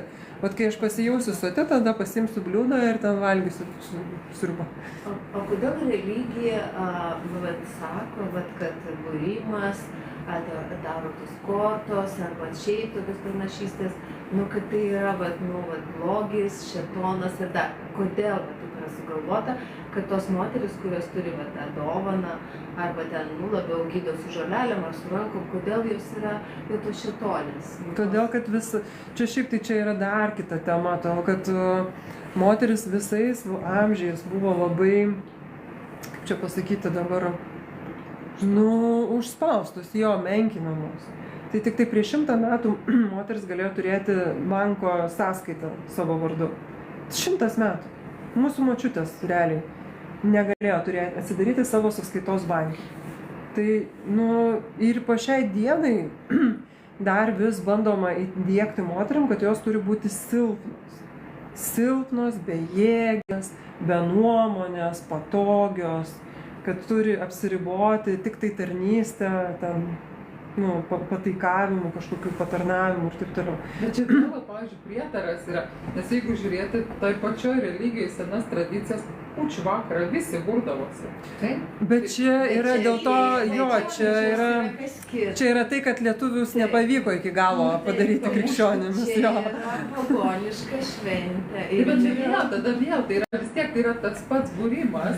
Ir tada mes galime ieškoti prieteksto, kad šitas tai negeras, bet šitas tai gal geras. Ne, čia konkurencija. Tai aš irgi pagalvoju, kad čia yra konkurencija. Čia tau geriau pavyko. Konkurentus naikina. Taip. Tai labiausiai prieštarauja, taip sakant, mintyse, kai čionais jokių būtų nėra, jokių antgamtiškų dalykų nėra, o šitie egzorcistai. Taigi prie bažnyčios jie yra, ne? Ir mato. Bažnyčiai pačiai, nereik prie. Taip, bet taip labai keista, kad žinai, to negalima, o šičia viską matau. Aš tam galima. Aš to šventas. Tai vėl tai yra tiesiog kaip čia valdžios dominavimo įtvirtinimas. Nes vėl vyriška energija, kai čia eina vėl vyras, yra moteris ten. Taip. Priemonė valdymo. Beje, reiki man dėl to tuom ir patinka, kad joje nėra bausmės koncepcijos. Nėra. Tu daryk, ką nori. Ta prasme, jeigu tu, kaip čia pasakyti, blemba, viską, ką aš kalbu, nėra arba juoda, arba balta. Nėra, yra labai daug spalvų, atspalvių ir ten visokių aplinkybių. Bet iš principo, pavyzdžiui, gerai, tu pradėsi eiti reiki praktikos keliu, ir tada nuspręsi, kad, ačiū, nebenoriu, viso gero. Ir tada po 10 metų vėl sugalvosi, vėl noriu. Ir eik savo. Ta prasme, šita praktika, jinai neturi galiojimo termino. Jeigu tu atėjai į tavo pirmą pakopą, pirmą seminarą ir pradėjai kažką daryti, tai yra visam tavo gyvenimui ir be jokio, ir nebus jokios bausmės tau. Jeigu tu prisidirbsi, tai tu gausi už savo prisidirbimą, kaip čia, pasekmes, net ne bausmę. Bet tai nėra tai, kad čia kažkaip tai ten, nežinau, karma atidirbinės. Bet neatsakiau apie tą giminės karmą. Tai tiesiog, kalbėjau, bet kaip ir galima buvo turbūt suprasti mano atsakymą, tai mano supratimu nėra tokio dalyko kaip giminės karma, todėl kad mes turime kiekvienas savo asmeninę karmą ir mes ir karmą, ir savo kaip sielos, norą patirti įvairius dalykus. Ir kadangi mes, kabutėse norim, čia dabar, kai esame šitame kūne ir gyvenam šitą gyvenimą, tai mums atrodo, koks briedas. Aš tikrai norėjau patirti princesės gyvenimo, o ne ten kažkokį kitą, kur man ten, taip sakant. Bet sielos aspektų tu nori patirti įvairius dalykus. Ir tam, kad galėtum įvairius dalykus patirti, tu pasirenki aplinką, kurioje nori tai patirti. Ir vadinasi, jeigu tavo noras, kaip su ta moterim pasakojo, kad jeigu jos ketinimas, kaip sielos aspektų buvo patirti, kas tai yra auka ir kaip aš galiu išeiti iš aukos ir atkurti harmoniją santykė su moterim ir moteriškumu, tai jinai to negalėjo, negali realizuoti ir to išgyventi kažkokiose visai kitose sąlygose. Tai va, mes tiesiog pasirenkam, kuri labiausiai atitinka mūsų ketinimus. Ir pavyzdžiui, jeigu mes ir šiame gyvenime, net nereikia žiūrėti ten labai daug gyvenimų, šiame gyvenime gydome savivertę, vaikystės, tas patirtis, tvarkomės, tai tada mes jau šiame gyvenime pakeičiame aplinkai visiškai kitą. Ir pradedame visai kitaip gyventi ir jaustis kitaip ir visai kitaip viskas atsiveria. Tai mes nesame apriboti ten kažkokiom karmom iš ten nuleistais kažkokiais tai ten, nežinau. Aš ne apie tai, aš apie tai, kad mes gaunam vis tiek iš giminės, mes gaunam kažkokius tai įgimtus dalykus. Tai lygiai taip pat nešeina per giminę. Bet žinokit, vėlgi klausimas, tas įgimtas dalykas, iš tos pačios šeimos užaugę vaikai būna visiškai skirtingi. Toj pačioj šeimoje tie patys tėvai, tie patys namai, viskas tas pats, o vaikai visiškai skirtingi ir skirtingais keliais nueina. Vienas ten koks nors nusikeria, kitas tampa ten mokslo daktaru, pavyzdžiui. Tai kaip tada suprasti? Tai vėl, čia yra toks dalykas kaip laisva valia. Tai mes iš savo laisvos valios darome savo laisvą valią, laisvus pasirinkimus. Ir kai vėlgi čia iš to tokio, vieni renkasi tą saugumo kelią, vadinasi, neprisimti atsakomybės. Vadinasi, taip kaip aš gyvenu, yra ne mano pasirinkimų pasekmė, o tai yra kažkokia mano karma iš praeitų gyvenimų, kur aš net nežinau ir dabar turiu kentėti. Giminės karma, vyras, ten dar kažkas, tai žodžiu, ten valdžia, dar kažkas, tai visi atsakingi, o aš esu auka ir aš tiesiog turiu arba susitaikyti, arba kautis, arba kažką tai daryti. Ir, žodžiu, nieko iš principo negaliu pakeisti. Nes čia primesta ir dar 7 kartų reikia nepamiršti. Kad maža nepasirodytų. Visi žino, kad 7 kartų. Taip, kad 7 kartų tu pradedi skaičiuoti, kiek čia dar liko tau. Kiek dar kelinto kartą. O tai jeigu mes, kadangi čia laikas vis tiek jau labai senka ir jeigu čia norėsite kokius burtus padaryti, tai galbūt darom. Tai darom. Gal ir darom. Aš turiu dar vieną klausimą. O yra, kuriems žmonėms sakot, aš jums nieko negaliu padėti, arba tiesiog jau nebenorit ištramti ir atlikti. Pas mane ir taip neateina turistai. Nes tie žmonės, kurie neapsisprendė, pas mane tiesiog neateina todėl, kad turi sumokėti avansą. Iš karto, iš anksto. Arba žiūrint kokia, jeigu tai yra bioenergetinė konsultacija, turi sumokėti 30 € avansą, jeigu tai yra psichologinė konsultacija, iš karto 80 € už pilnai, į priekį. Tai jau tie, kurie tokie ten neapsisprendė, ar ten kažką galvoja, tai jie niekada nesumoka, niekada. Tada plus į bioenergetinę konsultaciją eilė yra. Sausį yra laisvų. Tai jie pas mane neateina. Kuriems aš negaliu padėti, jie neateina, nes jie neateina. Visi kiti, kurie yra apsisprendę, jie ateina ir mes dirbame. Nes aš negaliu padėti tiems, kurie nenori, kurie nėra apsisprendę investuoti savo finansų, investuoti savo laiko, laukti. Nes tai, kad aš galėčiau padėti, arba irgi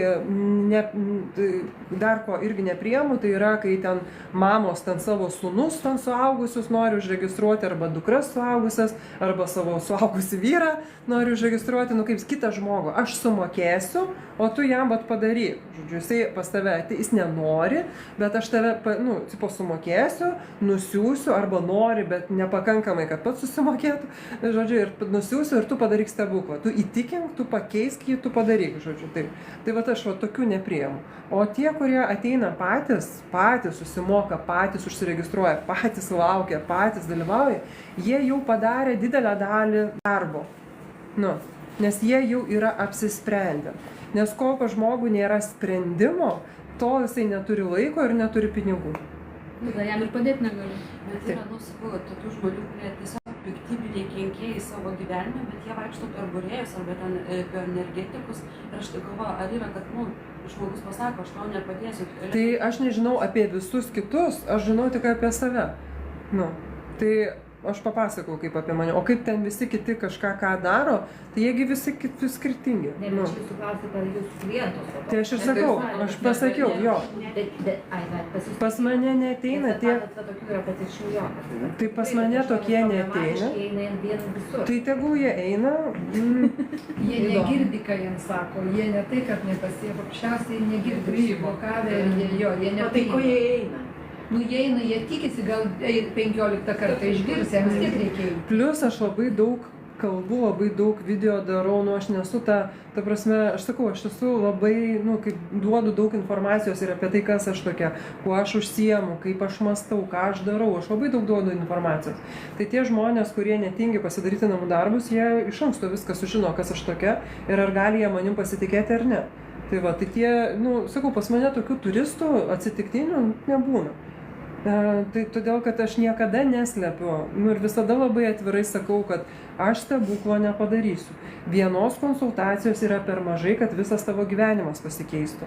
Aš nedarau stebuklų, mes dirbame kartu. Po vienos konsultacijos turėsi palengvėjimą ir galbūt didelį palengvėjimą. Jeigu tau tiek užtenka, okei. Jeigu tu po to norėsi toliau eiti, einam toliau. Vėl, čia tas, kad nepadėti, tai pasakoju, apie tas panikos atakas. Taip, tada su tokiais žmonėm aš negaliu dirbti, kaip su kitais, su kuriais mes ten nežinau, belenkai, kur lendam ir darom ir tvarkom. Aš jiems renkuosi patį švelniausią kelią. Patį švelniausią kelią. Tai kad aš negalėčiau padėti, tokio dalyko, kaip ir nėra, nes turiu labai daug būdų, kaip aš galiu padėti. Bet kita vertus yra tokių, kuriem negaliu padėti, bet jiems negaliu padėti ne dėl to, kad aš negaliu padėti, o dėl to, kad pas juos nėra sprendimo. Pas juos nėra sprendimo, jie nėra apsisprendę. Sąmoningumo. Čia sąmoningumas gali būti, gali nebūti, reikia sprendimo. O tas apsisprendimas, sakau, visada yra susijęs su laiku ir pinigais. Jeigu vieno arba kito žmogus nenori skirti, arba neturiu laiko, neturiu pinigų, tai tada nėra sprendimo. Nėra sprendimo paimti ir spręsti. Arba toks tai nerimtas požiūris, nes, kadangi, sakau, labai daug kalbu apie visus dalykus, tai žmonės galbūt niekada anksčiau nėra susimąstę apie kažką, tai apie ką kalbu ir tada pasižiūri kokį mano video, ten 3 minutės, o geras, atpažino save ir tada rašo komentarį, o Asta, ką man daryti, kad mano savivertė pasveiktų. Tai irgi tada žmogus reiškia, kad nesupranta savo problemos masto. Jeigu tikisi, kad kažkokį komentarą aš parašysiu ir jam viskas susitvarkys. Ta prasme, neturi rimto požiūrio į savo problemą. Žiūri į ją kaip, kažkas tokio nerimto ir tikisi tokio kažkokio labai, net nežinau, kaip čia įvardinti, bet jau suprantu. Tas yra atsakymas, kurio tik leistra. Aš visada, aš visą laiką, myliu aš tos žmonės, blem.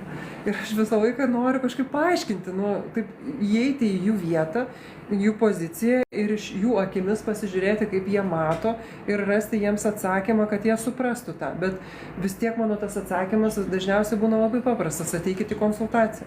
Negaliu aš komentarų padėti. Ir tai net, nesakau, viena konsultacija, net ne, taip padėsiu, daug padarysiu, bet tam, kad poveikis būtų gilus ir ilgalaikis ir tavo daugiau gyvenimo aspektų pasikeistų, tu turi dirbti. Ta linkme metodiškai, struktūrizuotai, kryptingai, tu turi judėti, tu turi dėti pastangas. Jūs minėjot, kad gyvenat miške, tai kur tas miškas? Aš gyvenu vienkiemyje, ne miške, aš laukuose gyvenu. Prie Baltarusijos sienos, aš matau Baltarusiją. Bet į kurią čia pusę? Tarp medininkų ir Šumsko. Balionai neskrenda pro mano galvą. Saugu. Taip. energetika. Ta prasme, kaip čia pasakyti, labai saugu buvo iki visų šitų globalių įvykių, kol jie dabar pradėjo, kol jau apskritai nelabai saugu. Beveik visur turbūt pasaulyje. Šiuo metu nėra saugios vietos. Bet šiek tiek saugu, todėl kad tai yra, grinai pasienio zona. Tai reiškia, kad patruliai patruliuoja ir tikrina ir mano kaimynai nėra kažkokie girtuokliai. Tai reiškia, kad ten nebūna nei balių, nei kažkokių šiaip įtartinų žmonių. Tai tai aš gyvenu saugiai. Laisva erdvė skraidyti.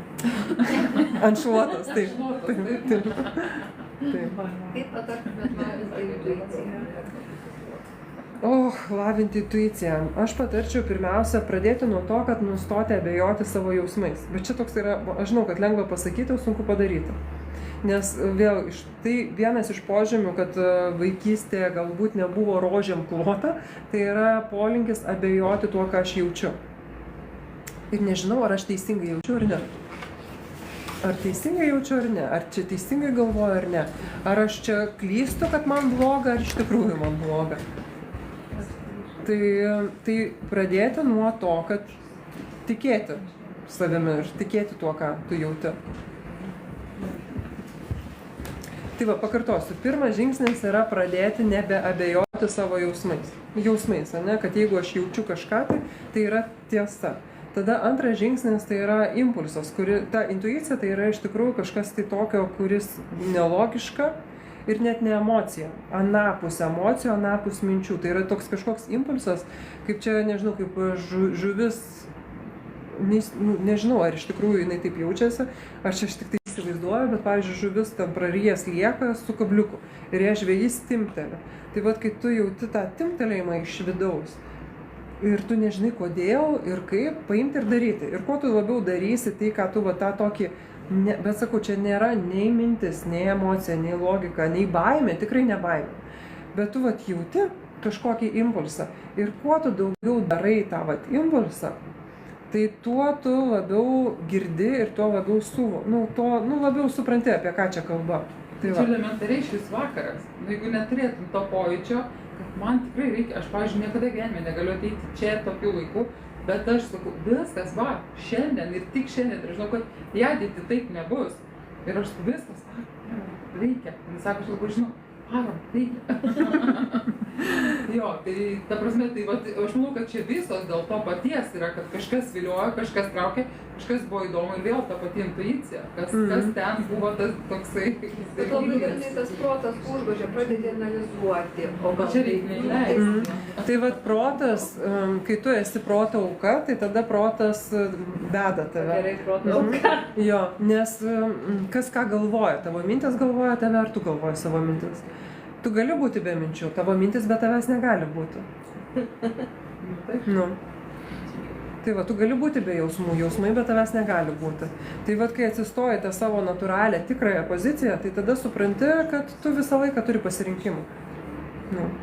Tai mano telefonas išsikrauna, tai ačiū žiūrovams, kurie žiūrėjote. Šiaip tai aš įkelsiu šitą video, ir jums sakau, ir jums sakau, kas žiūrite, tai šitą video įkelsiu pas save į YouTube kanalą Astai Vaškevičiūtė. Tai ten ir daugiau bus video? Ten yra daugiau video. Taip. O dar klausimas, jūs seniai ten gyvenat tam miške? 10 metų. O jūs iš miesto išvažiavote? Taip, iš Vilniaus. Aš gimusi Vilniuje. Ir kodėl jūs išvažiavote tam miške? Norėjau. Aš ne į mišką, ne, aš miške nenoriu gyventi.